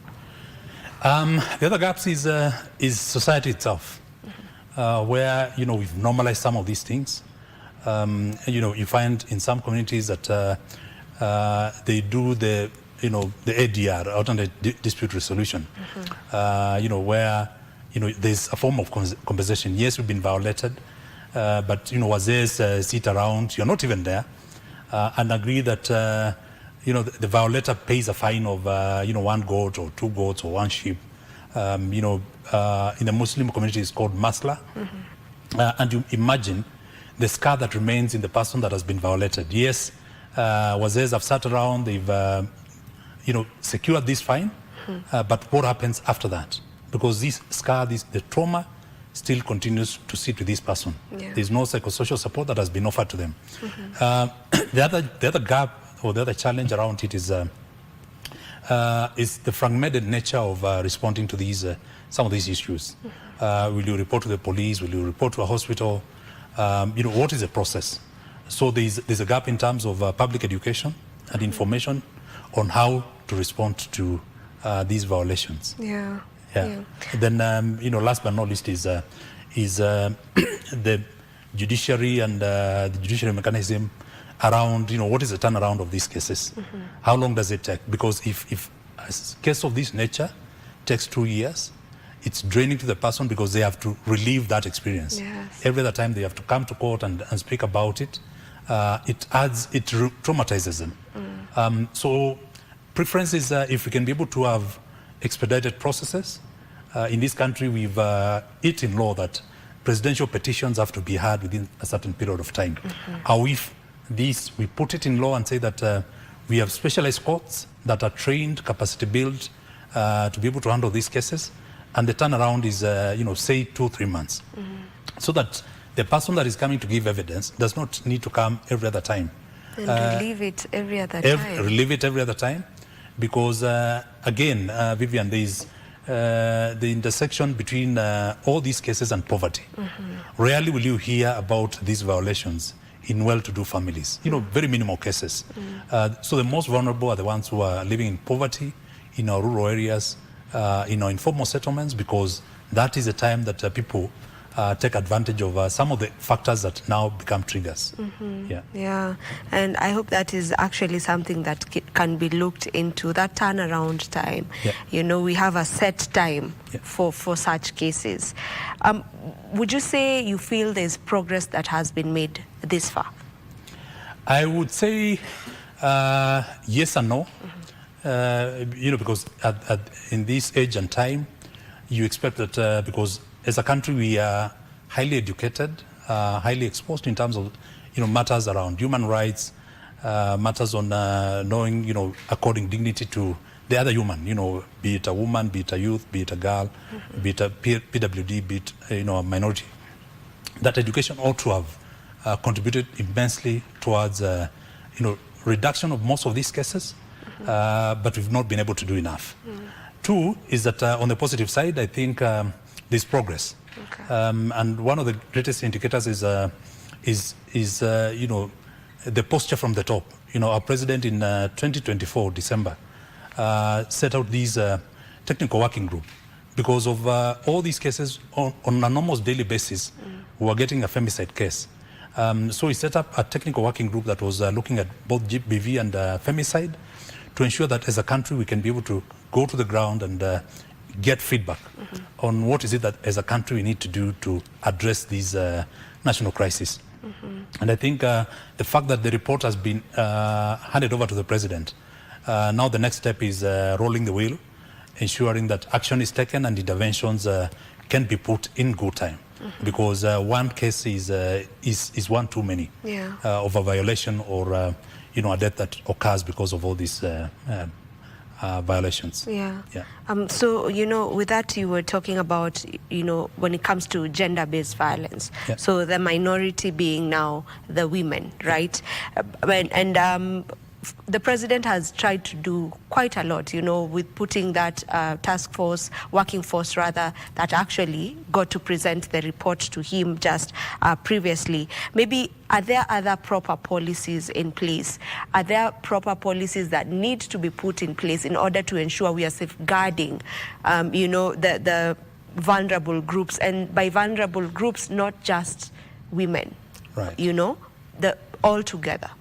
But Vivian, you'll be happy to hear that as a commission, we've also supported in setting up or giving an advisory that led to the setting up of the minorities department within the presidency.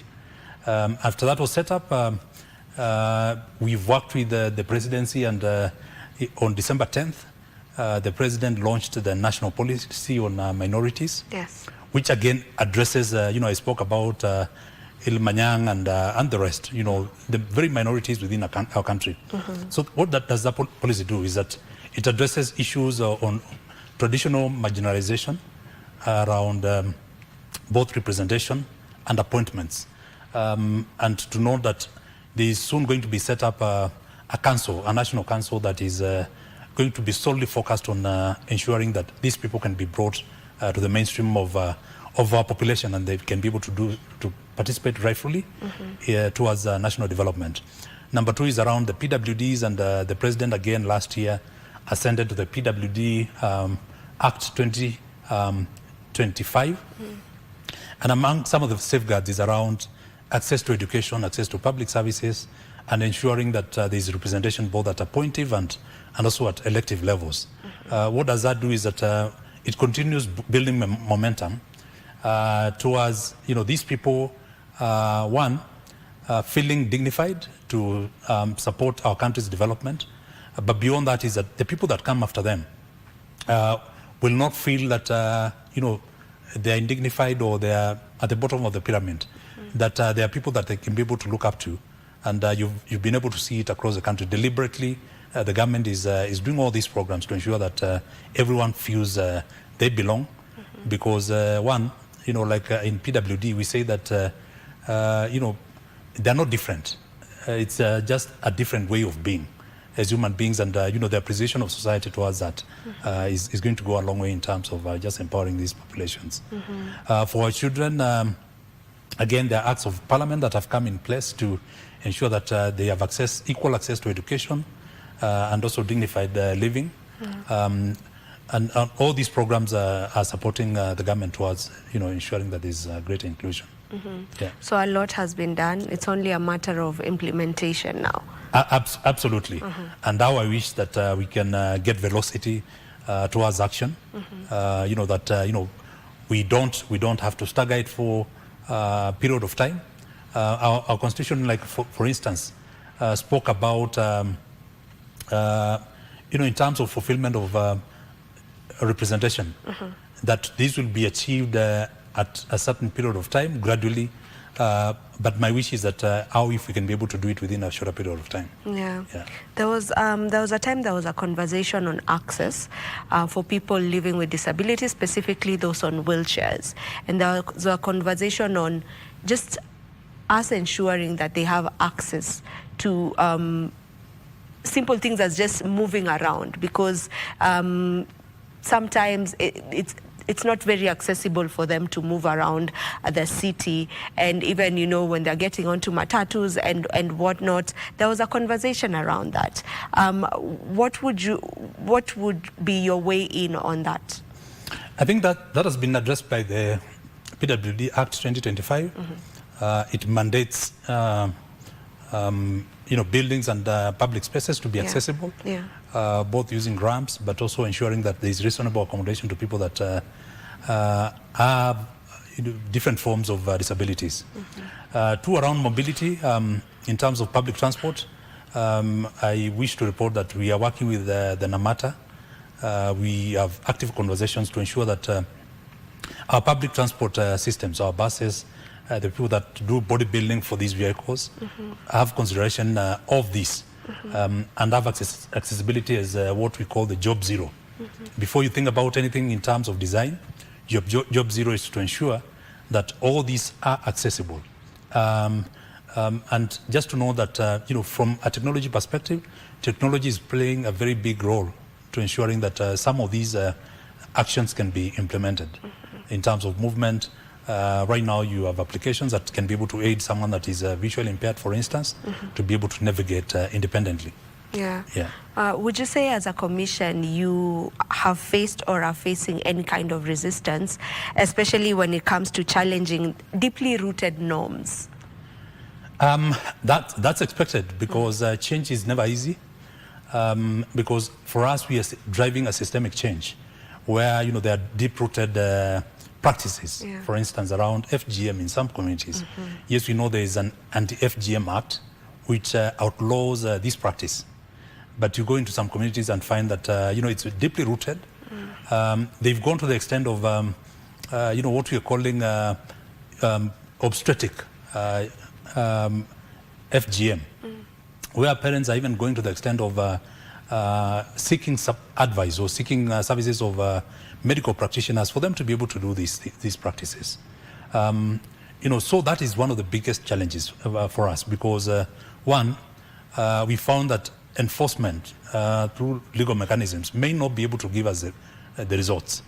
Because yes, we've taken them to safe houses, we've taken them through alternate rites of passage, but then when they go back to their communities, they find that they're the minorities, and there is peer pressure. When it comes to, in some communities, for you to get married, on the date of the marriage, that's when now, the moment of truth dawns on you. That, there are procedures that will ensure that you undergo the cut. If you escape that process, at the time that you're doing delivery, and most of it in some of our communities is at home, then they'll do it at that vulnerable point where you cannot be able to resist it. You'll have escaped all these other processes, but then it becomes challenges. That's one around FGM. That's very unfortunate. Again, around early marriages. We find that, in some communities, the girl's education is deprioritized to the boy, which means that when they reach a certain age, then they're beaded, and they get sweaters. And more often than not, it's older men in the communities. So these will take a lot of systemic change in terms of public education and getting other people, non-state actors, religious organizations, community-based organizations to, one, educate the public around it, and for us to secure the goodwill. Because yes, we're saying it's such a momentous task, but it can be done because other communities have been able to do it. I think that's the greatest one. Two, in terms of some of the challenges, is again around resourcing. As a commission, we are very thin on the ground. We would wish that we can be capacitated to, one, be at the last mile, where all these violations are happening, and we can be able to now support both duty bearers and also support the survivors and victims to heal through the process. I want to get back to the norms, the deeply rooted ones that have been part of different communities. How, or rather, the question isn't even how. The question is, are you seeing a time where we'll get to a point where we completely challenge some of these norms, and we live in a society where the ones that are unfair, like the FGM and early marriages, which are quite unfortunate that to date, these are things that are still being practiced. How are we going to ever get to that point? It's my firm belief that that's going to happen. How soon? In terms of the global projection, because that's around gender parity. We are 134 years away from achieving that. Because anything that slows us down towards ensuring that there's dignity and also equality for these people in our populations, then it slows down that progress. So 134 years is a global projection. As a country, my firm belief is that with aggressive action, we can achieve this goal much faster. Education is going to play a very big role, and education meaning that both at the population level, but also again in terms of ensuring that our girls are in school longer, because research has shown that every other year spent in school increases 17%. By 17%, opportunities for the girl in terms of economic empowerment and opportunities for both employment, but also economic participation. If that can be done aggressively, and it's about opening up infrastructure to ensure that schools are available in these areas. If you go to Samburu, how far are schools from each other? What can be done? How can we secure support of our national government and administration officers to ensure that, one, they are mandated by law to ensure that, beyond being a first responder, they become the first people to report on these cases. Because they're happening within their localities. So obviously, because of our Nyambakumi setups, our family setups, they can be able to know when a girl has been beaded and is being married off. I'll ask you to just hold that thought. We take a break and then we get back to the conversation. Thank you.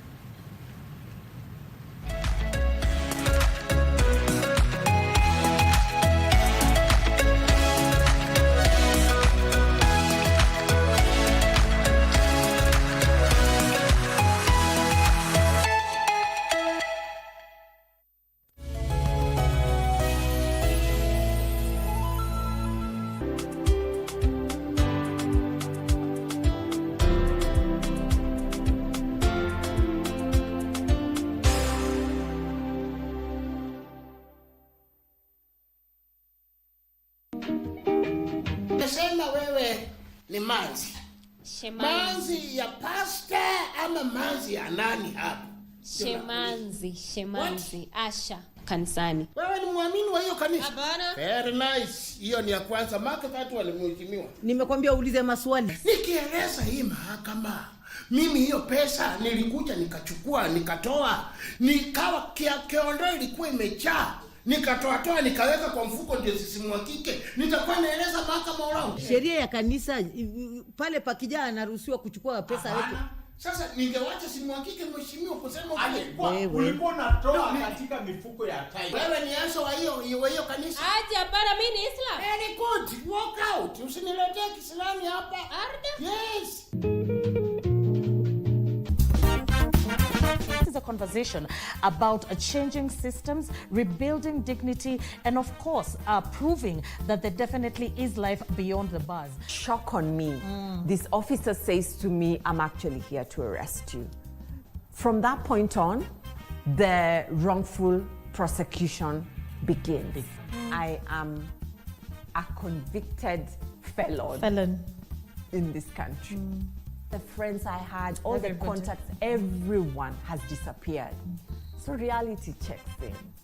And it's a very harsh reality. Poverty does not equate criminality. So let us change that in this country and see to it that the opposite of justice is not inequality.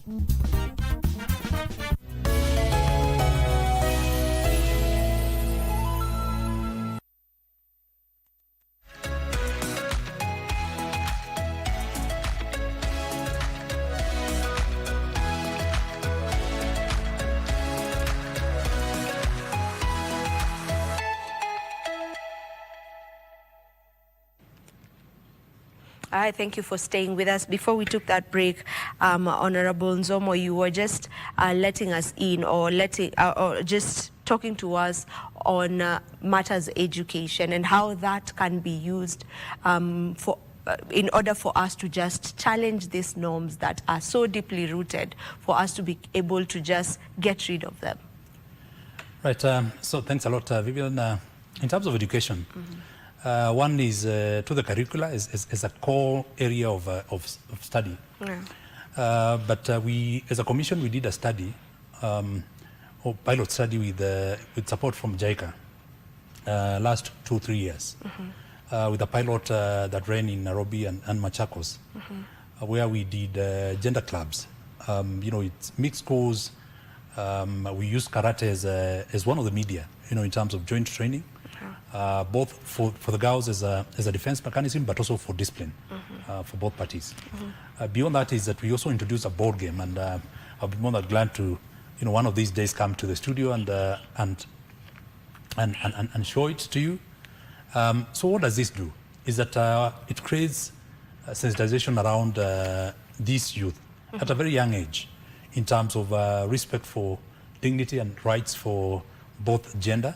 And that is both the boy and girl. They get to understand and get aware about, you know, some of the developments that people go through. And you know, most important is to learn to treat each other with dignity. Very positive results. And you know, this study, as you know, we are going into the next phase where we're looking at how can this be scaled up in partnership with the Ministry of Education, where we have gender clubs and you know, all these will support towards ensuring that we can be able to reduce some of these cases.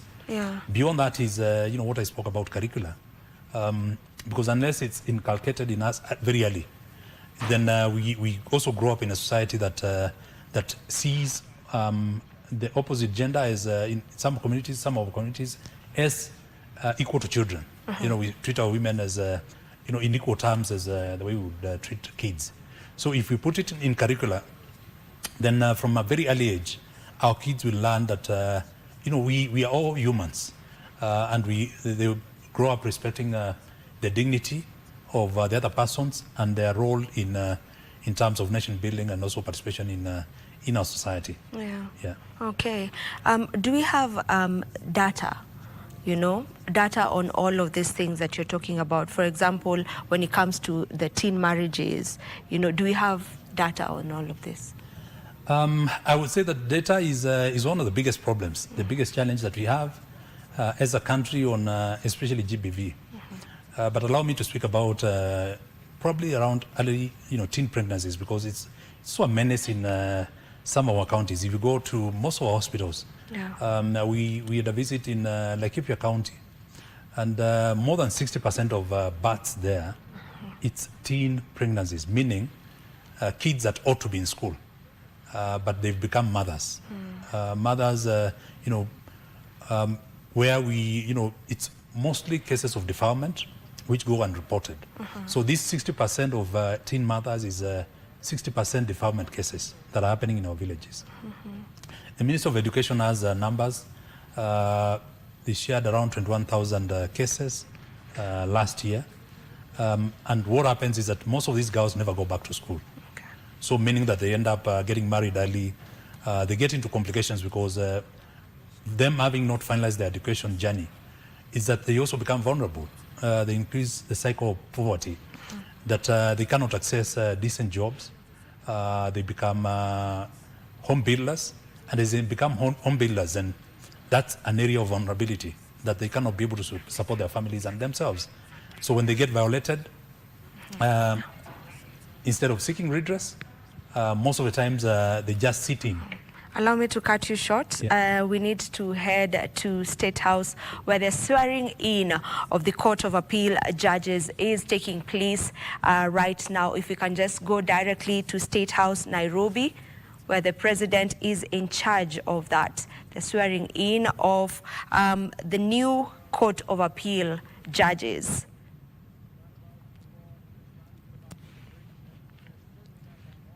Assembly duly constituted. Permit me now to invite Reverend Canon Dr. Dennis Tongoi of All Saints Cathedral to lead us in a dedication prayer.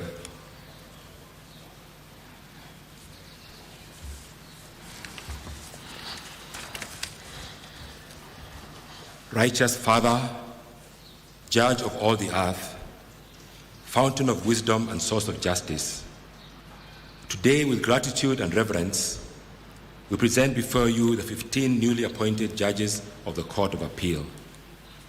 We acknowledge that all authority flows from you and that justice finds its true meaning in your eternal truth. We dedicate these servants of the law to your divine purpose. Consecrate their minds with wisdom, their hearts with integrity, and their hands with courage. Grant them clarity of thought, soundness of judgment, and unwavering commitment to truth. May they judge not by appearance or pressure, but by law, conscience, and righteousness. Shield them from fear, corruption, bias, and the lure of power.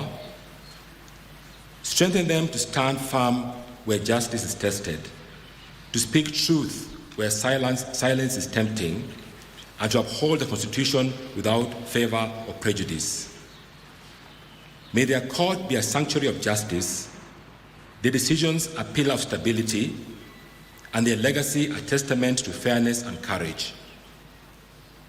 Let their judgments heal divisions, protect the vulnerable, and strengthen the rule of law. We bring before you His Excellency, the President of the Republic of Kenya. Grant him wisdom, courage, discernment, and humility as he leads our nation on a path of renewal and transformation. Guide his leadership towards justice, unity, and prosperity. May his vision to lift up Kenya to first-class status become a reality in our generation. Bless all the people of the land of Kenya. Let every citizen find within our borders the promise of opportunity, dignity, and abundance.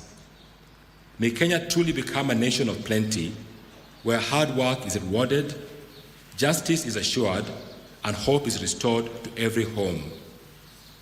We commit the families, health, and service of these judges to you. Surround them with peace, discernment, and moral strength. May their tenure inspire confidence in the judiciary and hope in the nation.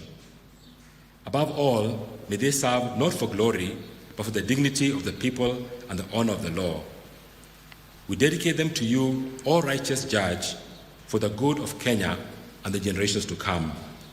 And we seal this dedication in the mighty name of Jesus Christ. Amen. Your Excellency, honored guests, you may all kindly take your seats.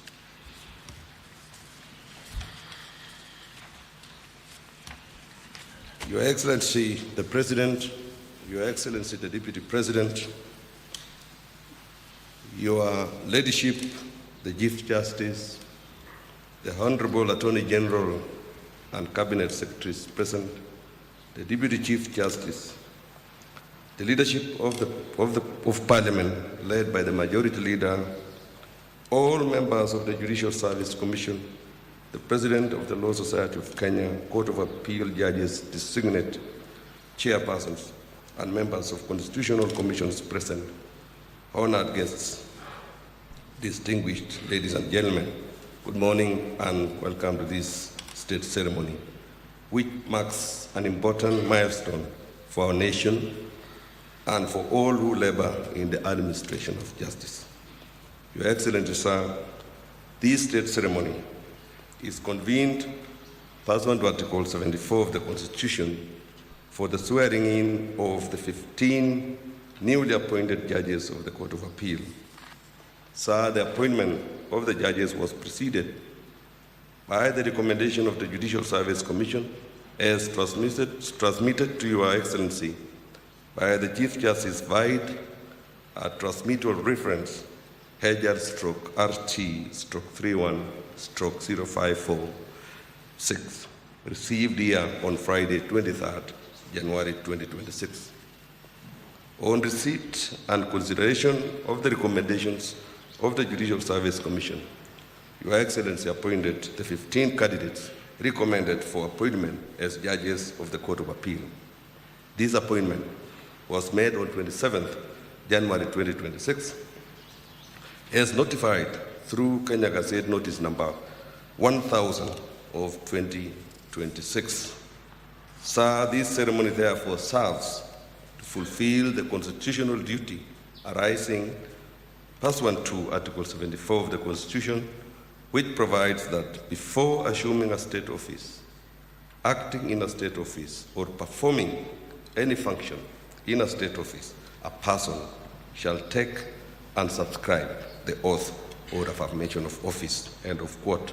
Your Excellency, having therefore fulfilled all the constitutional and statutory imperatives for the appointment of judges to our nation's superior courts, this ceremony is therefore properly convened in law. With Your Excellency's most kind indulgence and gracious permission, sir, I will now invite the Chief Registrar of the Judiciary to take her position in the arena and administer the oath or affirmation of office to the newly appointed judges. Welcome, Chief Registrar.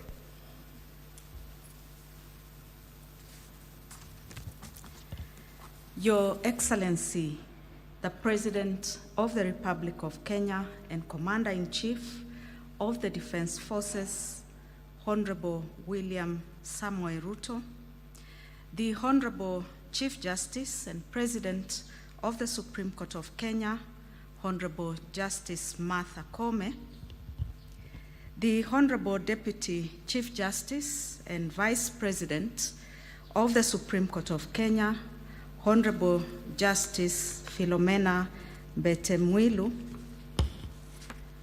allow me, Your Excellency, to kindly adopt the protocols already established by the Head of Public Service. And if it pleases Your Excellency, it is now my humble duty to call upon the designate judges of the Court of Appeal to take their respective oaths of office as follows. Honorable Lady Justice Hedwig Imbosa Omundi. Honorable Lady Justice Hedwig Imbosa Ongundi is a judge of the High Court.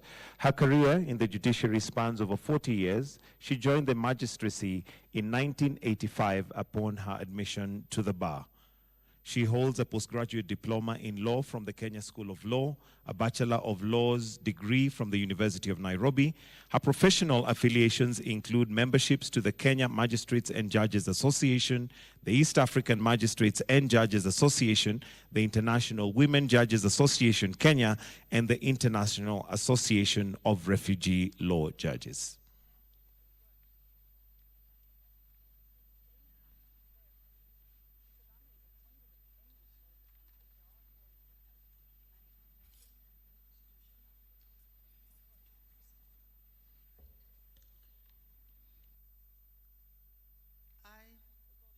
Hedwig Imbosa Ongundi, a judge of the Court of Appeal, do swear in the name of the Almighty God to diligently serve the people and Republic of Kenya and to impartially do justice in accordance with this Constitution as by law established and the laws and customs of the Republic without any fear, favor, bias, affection, ill will, prejudice, or any political, religious, or other influence.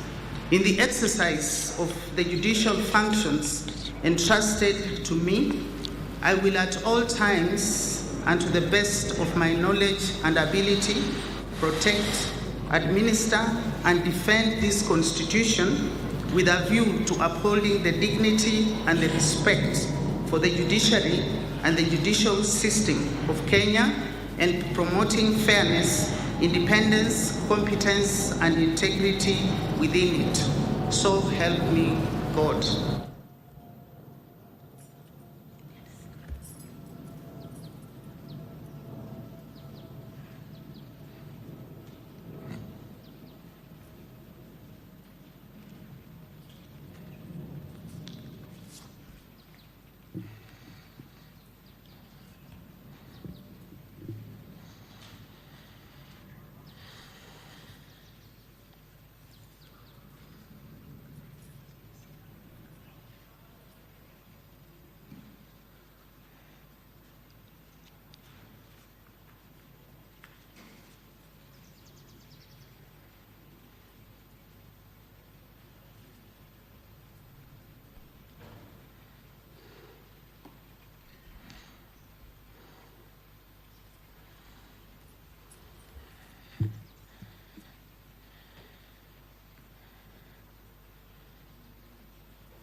Your Excellency, may I now call upon Honorable Mr. Justice Matthews Nduma Nderi.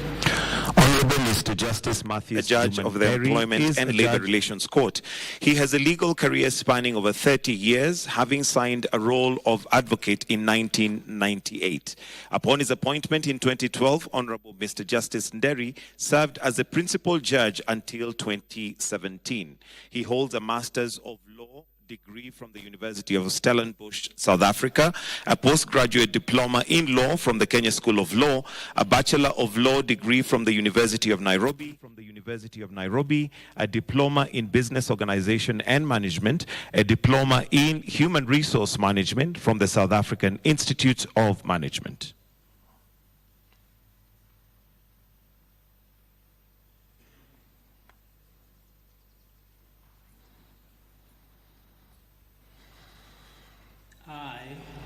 Matthews Nduma Nderi, a judge of the Court of Appeal, do swear in the name of the Almighty God to diligently serve the people and the Republic of Kenya and to impartially do justice in accordance with this Constitution as by law established, and the laws and customs of the Republic without any fear, favor, bias, affection, ill will, prejudice, or any political, religious, or other influence. In the exercise of the judicial functions entrusted to me, I will at all times, and to the best of my knowledge and ability, protect, administer, and defend this Constitution with a view to upholding the dignity and the respect for the judiciary and the judicial system of Kenya, and promoting fairness, independence, competence, and integrity within it. So help me God.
Your Excellency, may I now call upon Honorable Lady Justice Lynette Mumo Ndolo.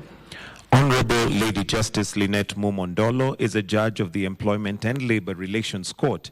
She has over 37 years in service in the legal profession, having been admitted to the bar in 1989. She holds a Master's of Arts degree in Christian Ministry Leadership from the International School of Theology, a postgraduate diploma in law from the Kenya School of Law, a Bachelor of Law degree from the University of Nairobi. Her professional affiliations include membership of the Kenya Judges Welfare Association, the Kenya Magistrates and Judges Association, the International Association of Women Judges Kenya, the Law Society of Kenya, and the Institute of Certified Secretaries of Kenya.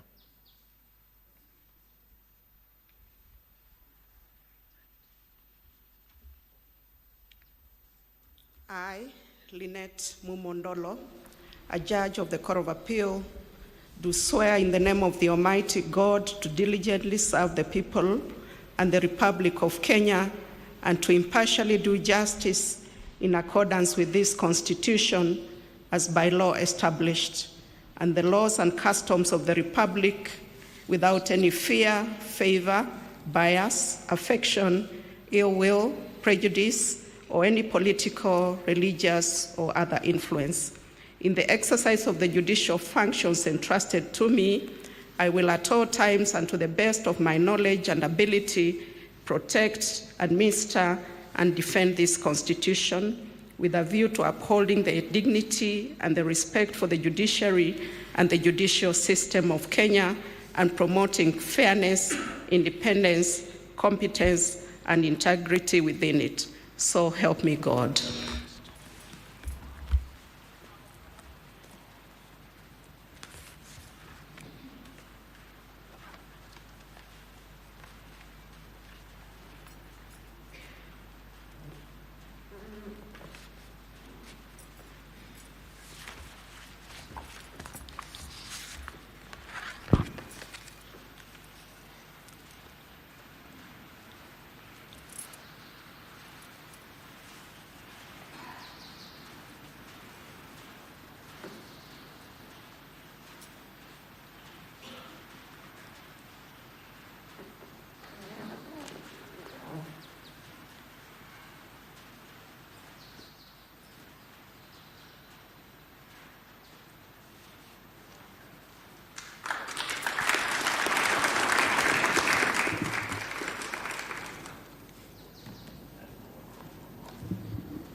Your Excellency, may I now call upon Honorable Mr. Justice Enoch Chacha Mwita. Honorable Mr. Justice Enoch Chacha Mwita is a judge of the High Court. He has over 35 years' experience in the legal profession, having signed the role of advocate in 1991.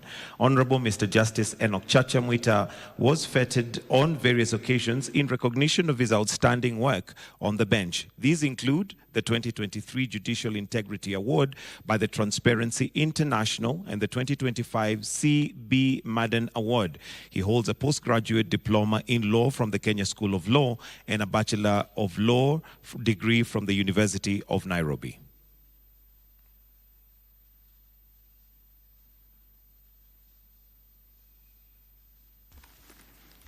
I, Enoch Chacha Mwita, a judge of the Court of Appeal, do swear in the name of the Almighty God to diligently serve the people and the Republic of Kenya and to impartially do justice in accordance with this Constitution as by law established and the laws and customs of the Republic, without fear, favor, bias, affection, ill will, prejudice, or any political, religious, or other influence. In the exercise of the judicial functions entrusted to me, I will at all times and to the best of my knowledge and ability protect, administer, and defend this Constitution with a view to upholding the dignity, the respect for the judiciary and the judicial system of Kenya, and promoting fairness, independence, competence, and integrity within it. So help me God.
Your Excellency, may I now call upon Lady Justice Lucy Mwihaki Njuguna. Honorable Lady Justice Lucy Mwihaki Njuguna is the presiding judge of the Anti-Corruption Economic Crimes Division of the High Court. She has over 32 years of legal experience, having been admitted in the bar in 1993. In the year 2022, 2023, and 2023-2024, Embu High Court, where she was presiding, emerged as overall best performing High Court in the category of case clearance of cases between 401 and 800 and 461 and 1,000 respectively. She holds a Master's of Law degree from the University of Nairobi, a postgraduate diploma in law from the Kenya School of Law, and a Bachelor of Law degree from the University of Nairobi.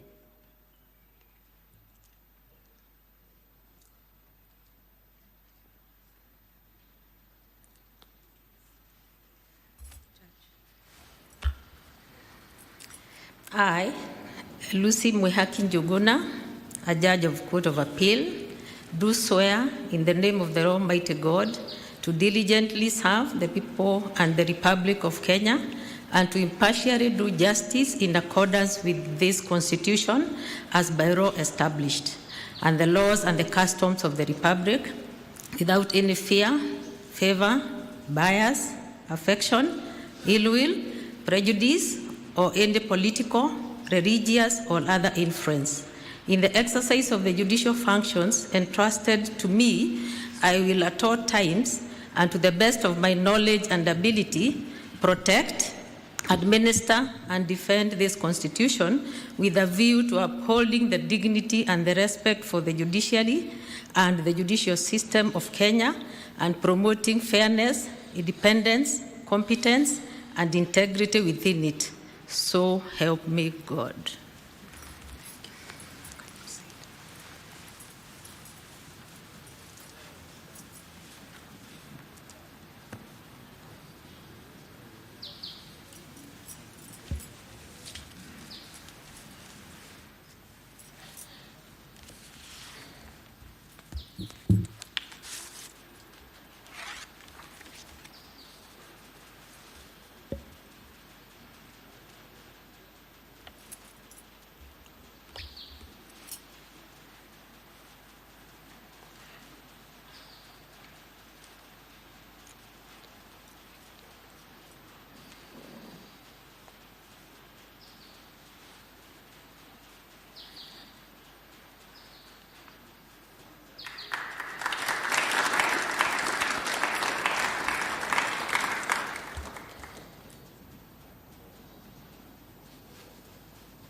Your Excellency, may I now call upon Honorable Mr. Justice Samson Odhiambo Okongo.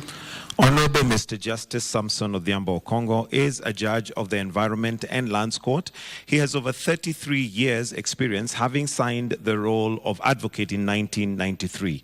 Honorable Mr. Justice Samson Odhiambo Okongo holds a certificate in environmental law for judges from the University of Cape Town, a postgraduate diploma in law from the Kenya School of Law, and a Bachelor of Law degree from the University of Nairobi. His professional affiliations include membership of the Law Society of Kenya, the Kenya Magistrates and Judges Association, and the Global Judicial Institute of Environment.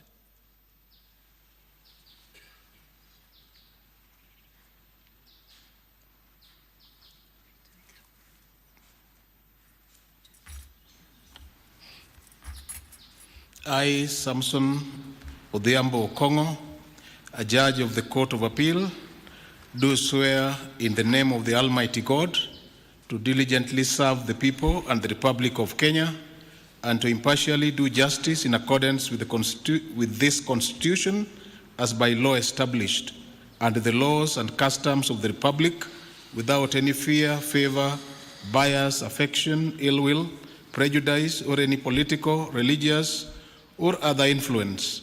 In the exercise of the judicial functions entrusted to me, I will at all times, and to the best of my knowledge and ability, protect, administer, and defend this Constitution with a view to upholding the dignity and the respect for the judiciary and the judicial system of Kenya, and promoting fairness, independence, competence, and integrity within it. So help me God.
Your Excellency, may I now call upon Honorable Justice Rachel Chepkoech Ngetich. Honorable Lady Justice Rachel Chepkoech Ngetich is a judge of the High Court. She has over 33 years' experience, having been admitted to the bar in 1993. She was the head of station in all the postings except in Kericho. She holds a Master's of Law degree from the University of Nairobi, a Certificate of Strategic Leadership Development from the Kenya School of Government, a postgraduate diploma in law from the Kenya School of Law, and a Bachelor's of Law degree from the University of Nairobi. Her professional affiliations include membership to the Kenya Magistrates and Judges Association and the International Association of Women Judges.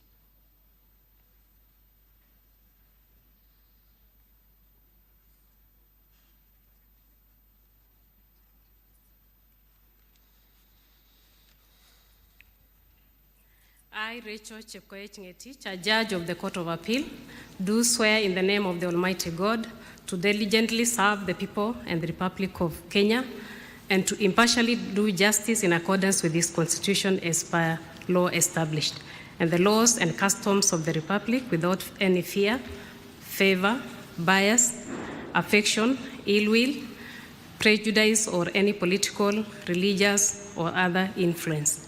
In the exercise of the judicial functions entrusted to me, I will at all times, and to the best of my knowledge and ability, protect, administer, defend this Constitution with a view to upholding the dignity and the respect for the judiciary and the judicial system of Kenya, and promoting fairness, independence, competence, and integrity within it.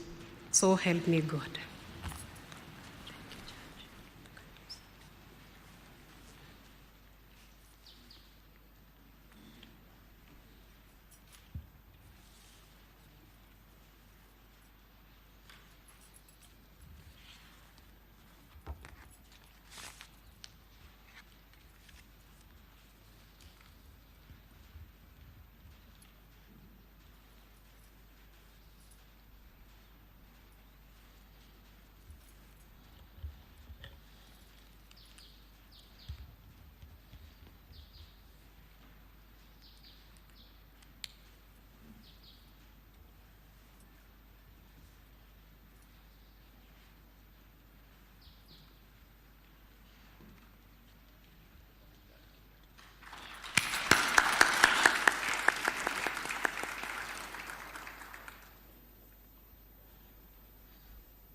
Your Excellency, may I now call upon Mr. Joseph Kipchumba Kigen-Katwa.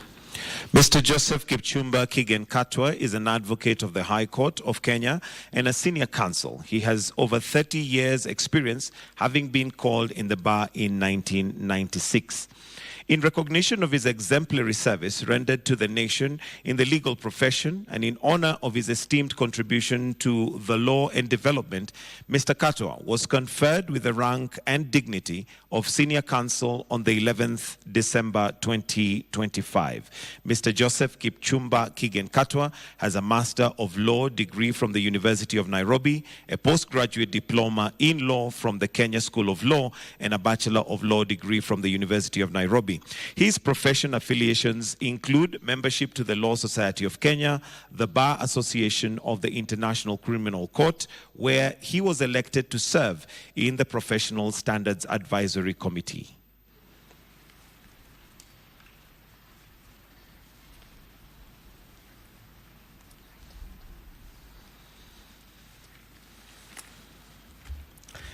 I, Joseph Kipchumba Kigen-Katwa, a judge of the Court of Appeal, do swear in the name of the Almighty God to diligently serve the people and the Republic of Kenya, and to impartially do justice in accordance with the Constitution as by law established, and the laws and the customs of the Republic, without any fear, favor, bias, affection, ill will, prejudice, or any political, religious, or other influence. In exercise of the judicial function entrusted to me, I will at all times and to the best of my knowledge and ability protect, administer, and defend this Constitution with a view to upholding the dignity and the respect of the judiciary and the judicial system of Kenya, and promoting fairness, independence, competence, and the integrity within it. So help me God.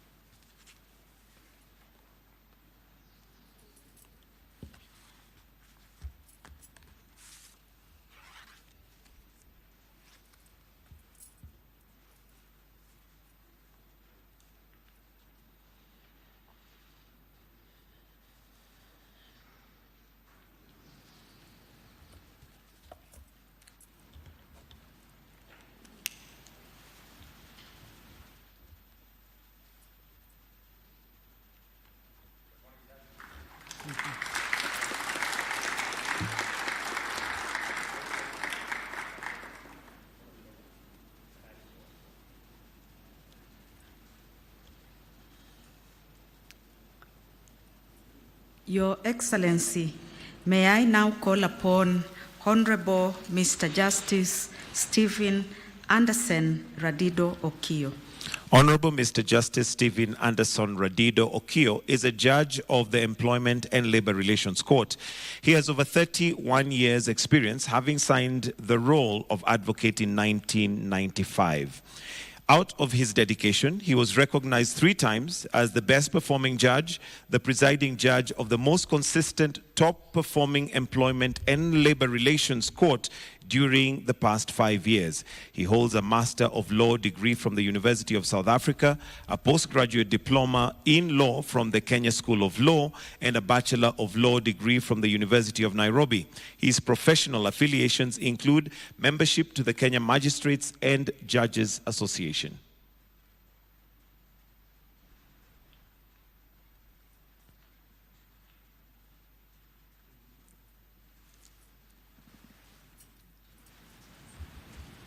I, Stephen Anderson Radido Okio, a judge of the Court of Appeal, do swear in the name of the Almighty God to diligently serve the people and the Republic of Kenya and to impartially do justice in accordance with this Constitution as by law established and the laws and customs of the Republic without any fear, favor, bias, affection, ill will, prejudice, or any political, religious, or other influence. In the exercise of the judicial functions entrusted to me, I will at all times, and to the best of my knowledge and ability, protect, administer, and defend this Constitution with a view to upholding the dignity and the respect for the judiciary and the judicial system of Kenya, and promoting fairness, independence, competence, and integrity within it. So help me God.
Your Excellency, may I now call upon Mr. Brown Murungi Kairaria. Mr. Brown Murungi Kairaria is an advocate of the High Court of Kenya. For over 31 years' experience, he was called to the bar in 1995. He previously worked as a member of the Industrial Property Tribunal and a legal assistant in the law firms of Ndungu, Joroge, and Kwach Advocates, Waweru, Gatonye and Company Advocates, and Murechia and Company Advocates. He holds a Master of Law degree in International Business Law from the University of Liverpool, a postgraduate diploma in law from the Kenya School of Law, a Bachelor of Law degree from the University of Nairobi. His professional affiliations include membership to the Law Society of Kenya, the East Africa Law Society, and the International Commission on Jurists and Institute of Certified Secretaries of Kenya.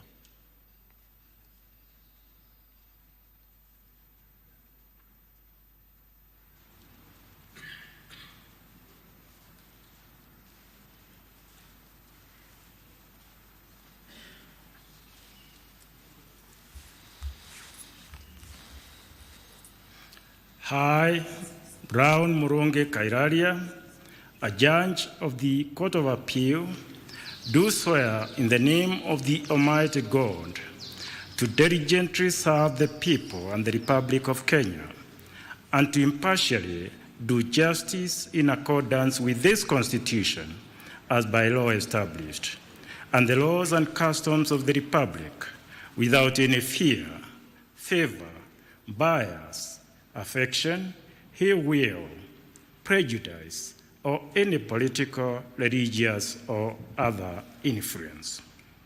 In the exercise of the judicial functions entrusted to me, I will at all times, and to the best of my knowledge and ability, protect, administer, and defend this Constitution with a view to upholding the dignity and the respect for the judiciary and the judicial system of Kenya, and promoting fairness, independence, competence, and integrity within it. So help me God.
Your Excellency, may I now call upon Mr. Ahmed Isaac Hassan. Mr. Ahmed Isaac Hassan is the chairperson of the Independent Policing Oversight Authority, IPOA. He is an advocate of the High Court of Kenya and senior counsel of over 31 years' experience, having been admitted to the bar in 1995. In recognition of his exemplary service rendered to the nation in the legal profession and in honor of his esteemed contribution to the law and development, Mr. Hassan was conferred with the rank of Dignity of Senior Counsel on the 11th of December 2025. He holds a master's degree in electoral policy and administration, a diploma in contemporary public administration management from the Galilee International Management Institute in Israel, a postgraduate diploma in law from the Kenya School of Law, a Bachelor of Laws degree from the University of Nairobi. His professional affiliations include membership to the Law Society of Kenya, the East African Law Society, and International Commission of Jurists Kenya, and the Institute of Certified Secretaries of Kenya.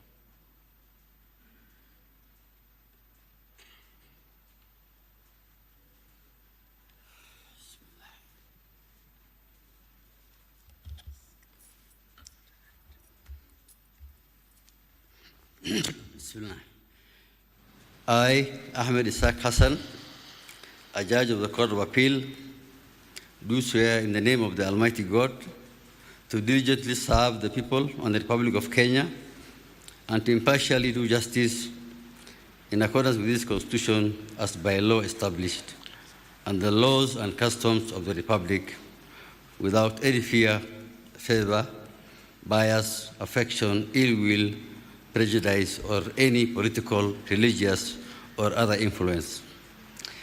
In exercise of the judicial functions entrusted to me, I will at all times and to the best of my knowledge and ability protect, administer, and defend this Constitution with a view to upholding the dignity and the respect for the judiciary and the judicial system of Kenya and promoting fairness, independence, competence, and integrity within it. So help me God.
Your Excellency, may I now call upon Mr. Paul Lilan.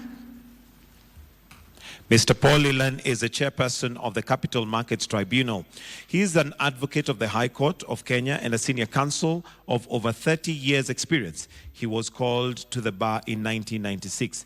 His previous work engagements include serving as a member of the Presidential Working Party on Education Reform, the chairperson and member of the World Vision Kenya, chairperson, founding trustee of the Crossroads Prisons and Rehabilitation Ministries Kenya chapter. In recognition of his exemplary service rendered to the nation in the legal profession and in honor of his esteemed contribution to law and development, Mr. Lilan was conferred with the rank of dignity of Senior Counsel on 11th December 2025. He holds a master's degree in management and leadership from the Management University of Africa, a postgraduate diploma in law from the Kenya School of Law, and a Bachelor of Law degree from the University of Nairobi. His professional affiliations include memberships to the Law Society of Kenya, the East Africa Law Society, and the Institute of Certified Secretaries and Chartered Institute of Arbitrators.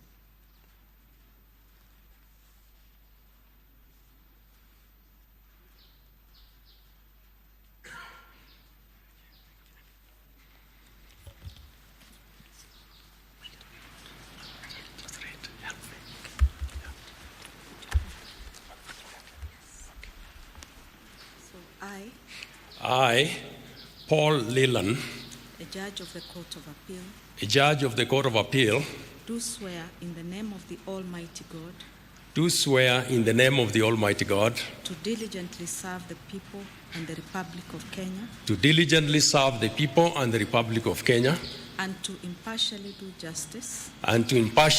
justice in accordance with this Constitution as by law established, and the laws and the customs of the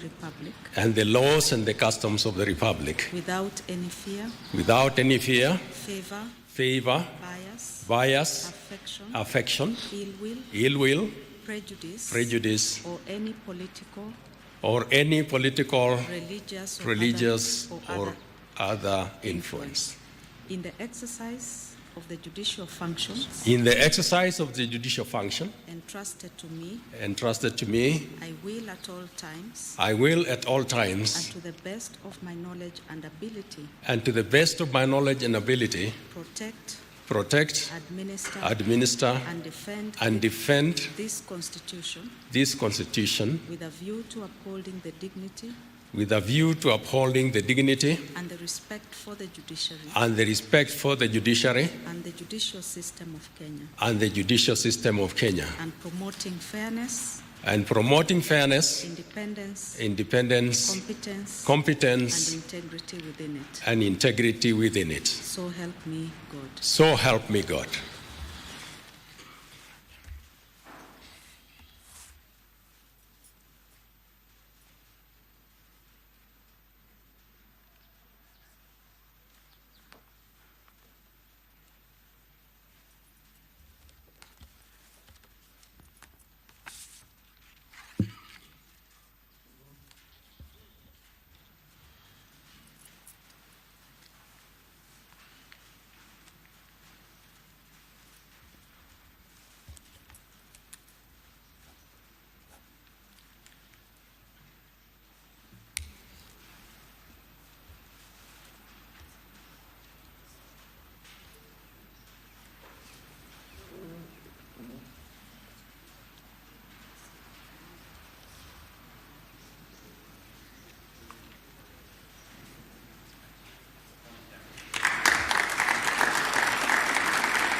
Your Excellency, may I now call upon Honorable Mr. Justice Munyao Sila. Honorable Mr. Justice Munyao Sila is a judge of the Environment and Lands Court. He has over 30 28 years experience, having signed the role of advocate in 1998. Honorable Mr. Justice Silla has authored a criminal procedure book and journal articles on topics including East African community law, constitutional law, environmental law, and land law. He holds a postgraduate diploma in international environmental law from the United Nations Institute for Training and Research, a master's law degree from the University of London, a postgraduate diploma in law from the Kenya School of Law, and a bachelor of law from the University of Nairobi.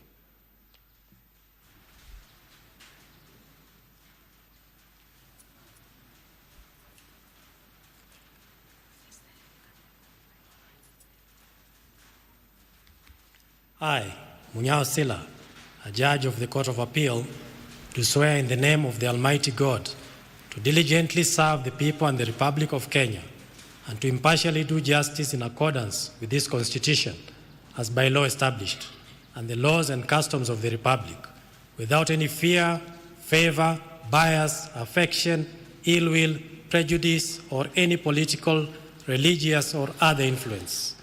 In the exercise of the judicial functions entrusted to me, I will at all times, and to the best of my knowledge and ability, protect, administer, and defend this Constitution with a view to upholding the dignity and the respect for the judiciary and the judicial system of Kenya, and promoting fairness, independence, competence, and integrity within it. So help me God.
Your Excellency, may I now call upon Mr. Johnson Okoth Okello. Dr. Johnson Okoth Okello is the Director of Legal Services at the Parliamentary Service Commission. He is an advocate of the High Court of Kenya of over 28 years and a Chevening scholar. He was called to the bar in 1998. His notable contribution include being a member of the team that developed the African Union Legislative Drafting Manual. On the international stage, Dr. Okello was retained by the World Bank to draft the Lesotho Public-Private Partnership Bill, retained by the COMESA Court of Justice to retain the COMESA justices and staff on legislative drafting and reviewing of the rules of procedure, and retained by the IMF to develop policy and legal framework for public-private partnership in Somalia. He holds a PhD in legislative drafting and policy development from the University of London, a Master of Arts degree in advanced legislative drafting from the University of London, a postgraduate diploma in law from the Kenya School of Law, a Bachelor of Laws degree from the University of Nairobi. His professional affiliations include memberships to the Law Society of Kenya, the East Africa Law Society, the Commonwealth Association of Legislative Council, where he serves as the president, the Africa Colloquium for Legal Counsel, serving in Parliament, where he is Secretary General.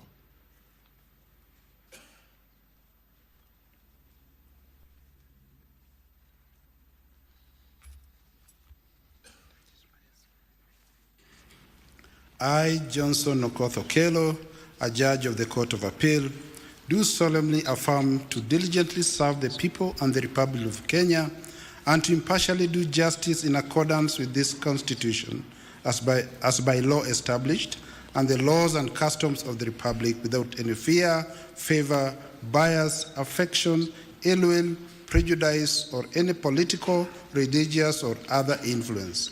In the exercise of the judicial functions entrusted to me, I will at all times and to the best of my knowledge and ability protect, administer, and defend this Constitution with a view to upholding the dignity and the respect for the judiciary and the judicial system of Kenya and promoting fairness, independence, competence, and integrity within it. So help me God.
Your Excellency, may I now call upon Honorable Mr. Justice Byram Ongaya.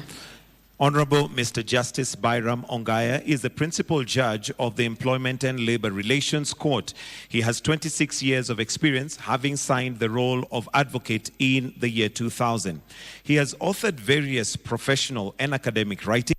Additionally, he has undertaken significant national assignments, including the Joint Secretary to the Task Force of the Public Service Commission, proposed regulations on compulsory retirement, on reorganization and abolition of Office for Efficiency and Economy in the Public Service related matters. He holds a Master of Law degree in Law, Governance and Democracy from the University of Nairobi, a postgraduate diploma in law from the Kenya School of Law, and a Bachelor's of Law degree from the University of Nairobi. His professional affiliations include memberships to the Law Society of Kenya, the Chartered Institute of Arbitrators, the Institute of Certified Secretaries of Kenya, the Kenya Judges Welfare Association, and the Kenya Magistrates and Judges Association.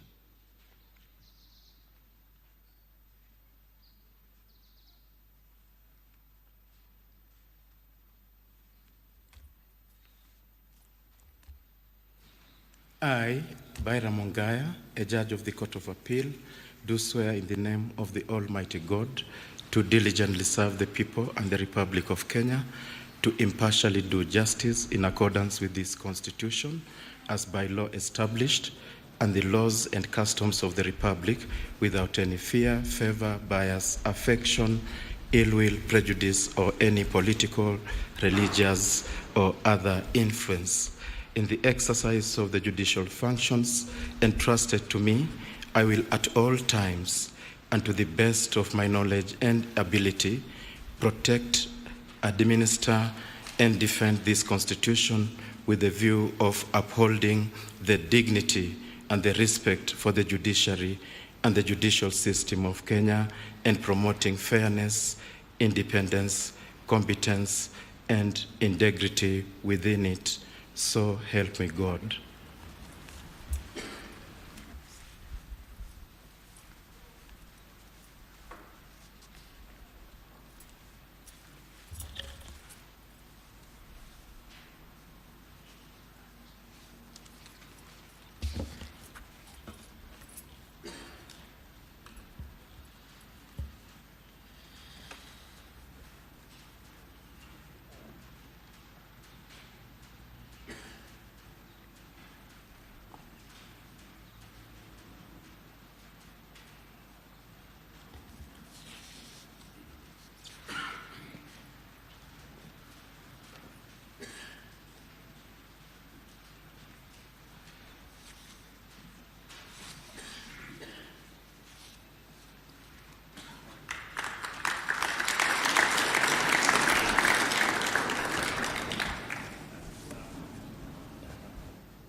Your Excellency, this brings us to the end of this swearing-in ceremony, and on behalf of the Honorable Chief Justice and the Judicial Service Commission and the entire judiciary, I sincerely thank you for presiding over this ceremony.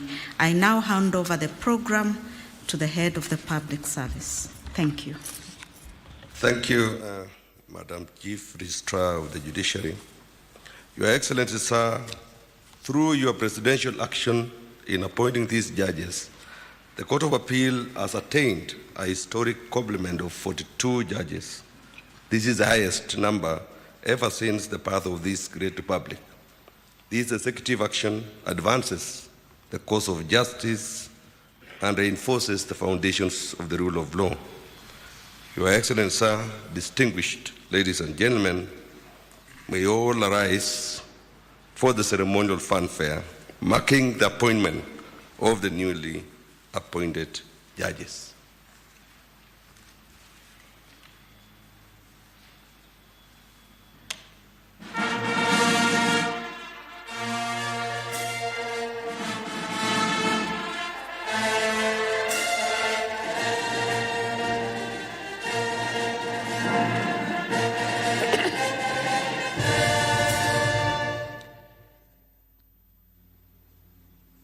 Sir, while we remain standing, it is now my humble duty and profound privilege to invite Your Excellency to convey your congratulations to the 15 newly appointed judges and to address this solemn assembly.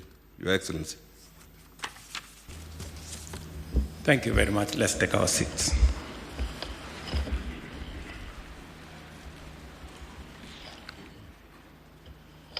The Honorable Chief Justice, Martha Koome, Deputy Chief Justice Philomena Mwilu, judges of the Superior Courts, members of the Judicial Service Commission, distinguished guests, ladies and gentlemen. I congratulate the 15 honorable men and women sworn in today as judges of the Court of Appeal, as you assume this high constitutional office in service of our republic.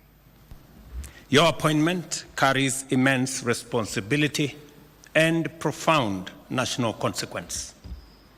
In accepting this charge, you join a vital institution whose strength, independence, and credibility are indispensable to Kenya's stability and the health of our democracy.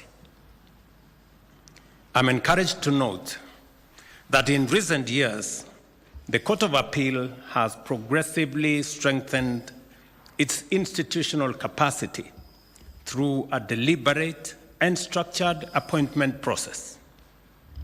This reflects a sustained commitment to expanding access to justice, improving appellate efficiency, and ensuring the court is adequately resourced to fulfill its vital constitutional mandate.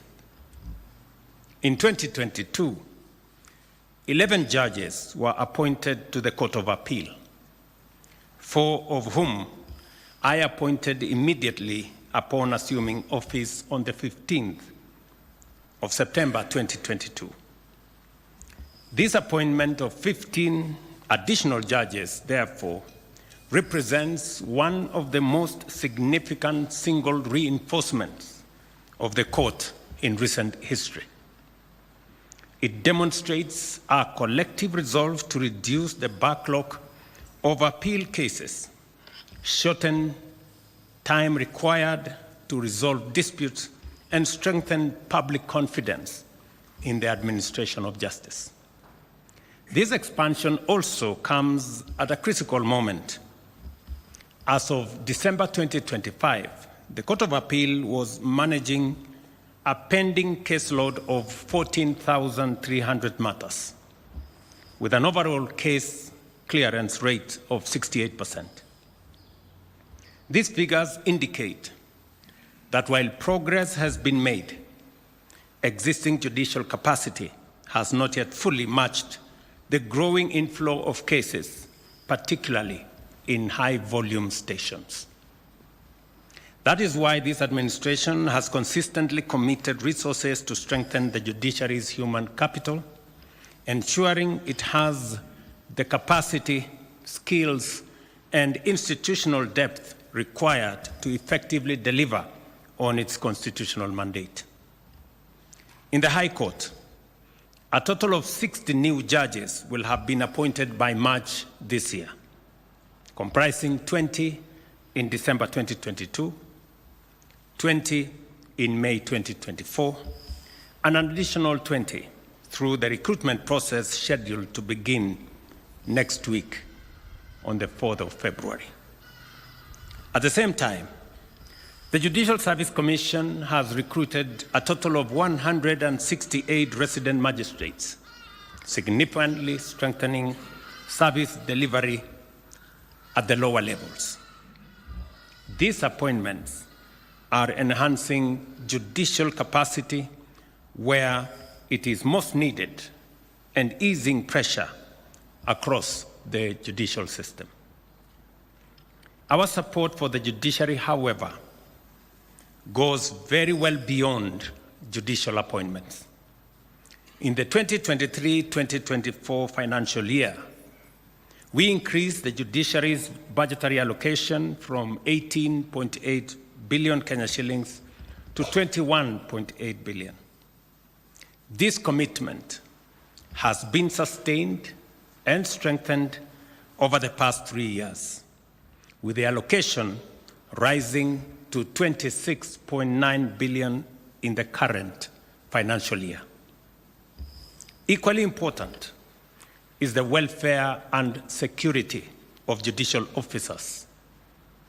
Last year, the Cabinet approved the Judges' Retirement Benefits Bill, which has since passed the second reading in Parliament and is now in the final stages of consideration. I have the undertaking of the speakers of the two houses that this shall be dispensed with within this financial year.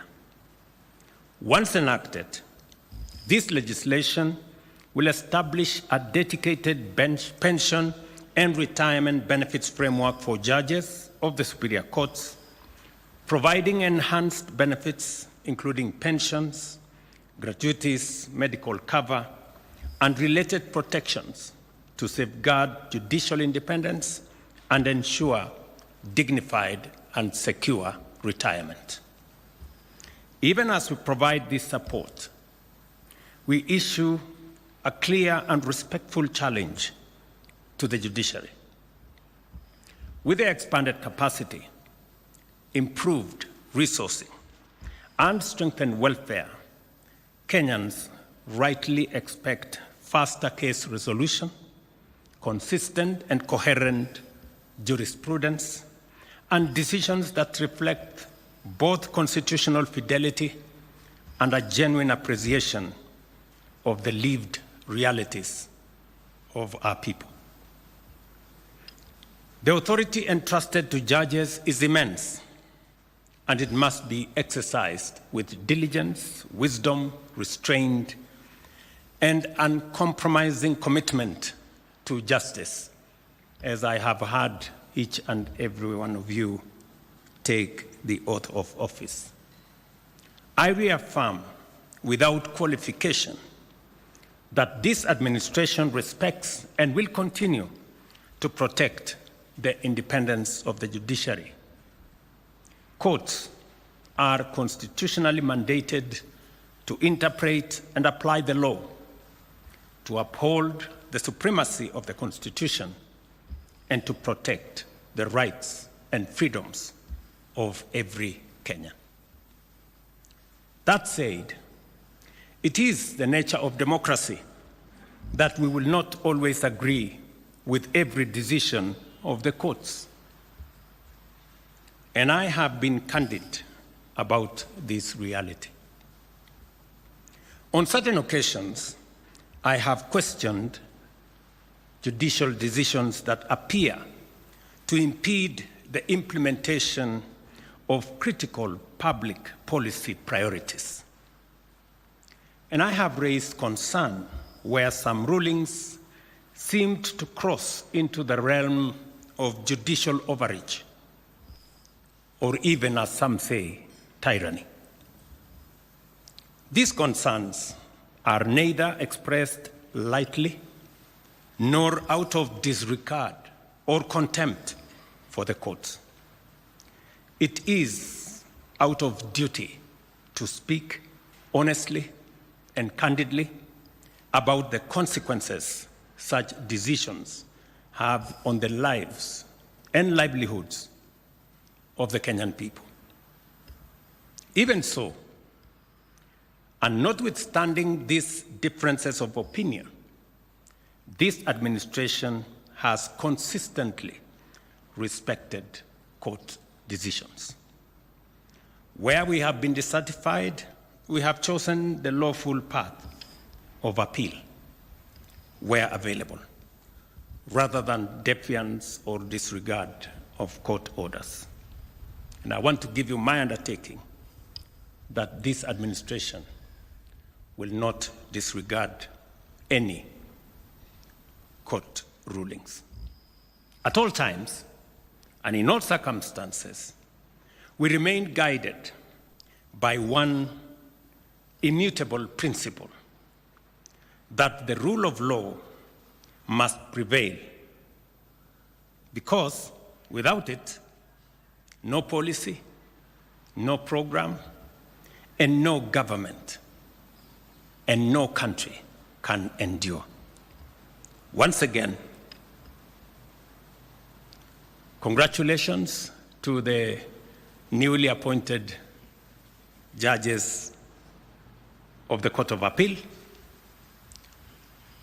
And I will be, in a short while, approaching the court to help me understand the place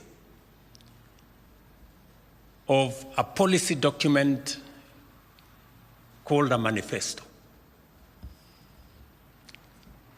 You all understand that the ultimate authority in the Republic of Kenya is the people of Kenya. And the people of Kenya speak to us through their decisions in many respects, including through their vote.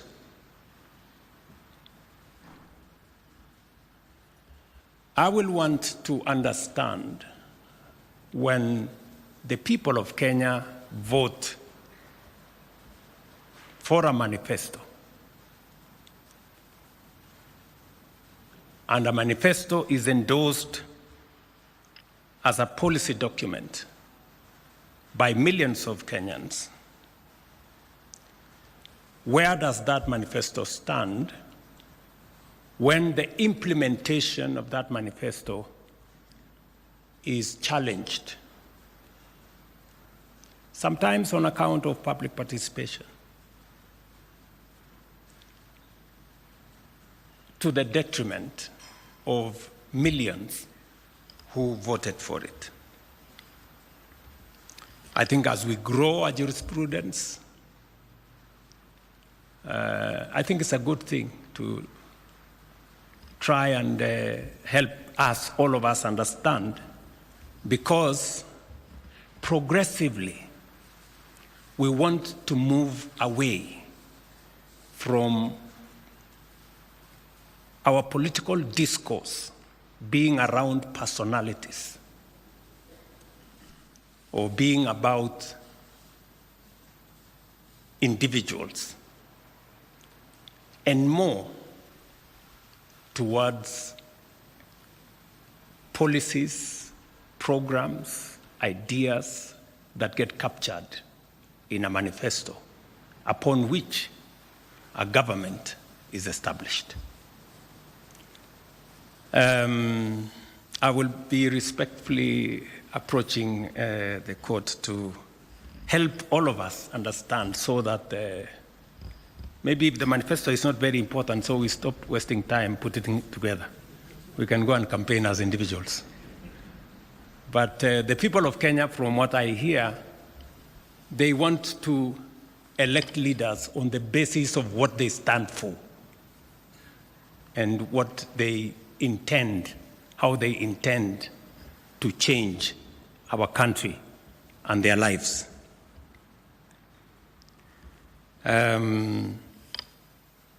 Shortly. Once again, I congratulate the judges sworn in today and assure you of this administration's continued support as you serve the people of Kenya. May your tenure strengthen justice, deepen public confidence in our courts, and reinforce the constitutional foundations of our republic. Again, congratulations to you and my very, very best wishes. Thank you very much. Let us all rise. We shall conclude this session with the national anthem. The anthem.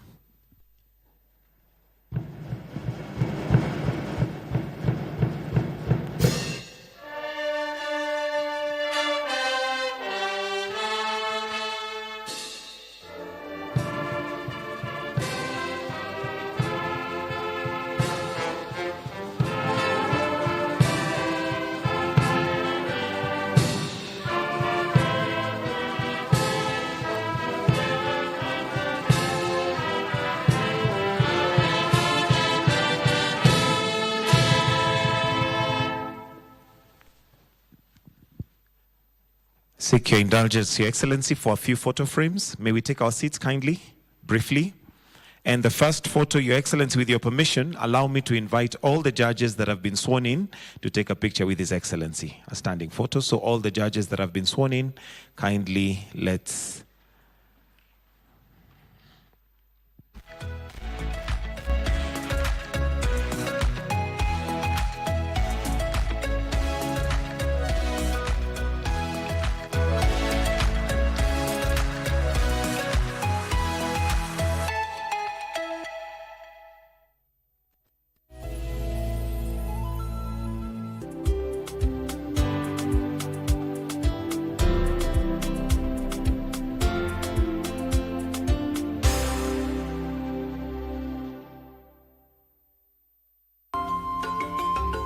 Gorgeous.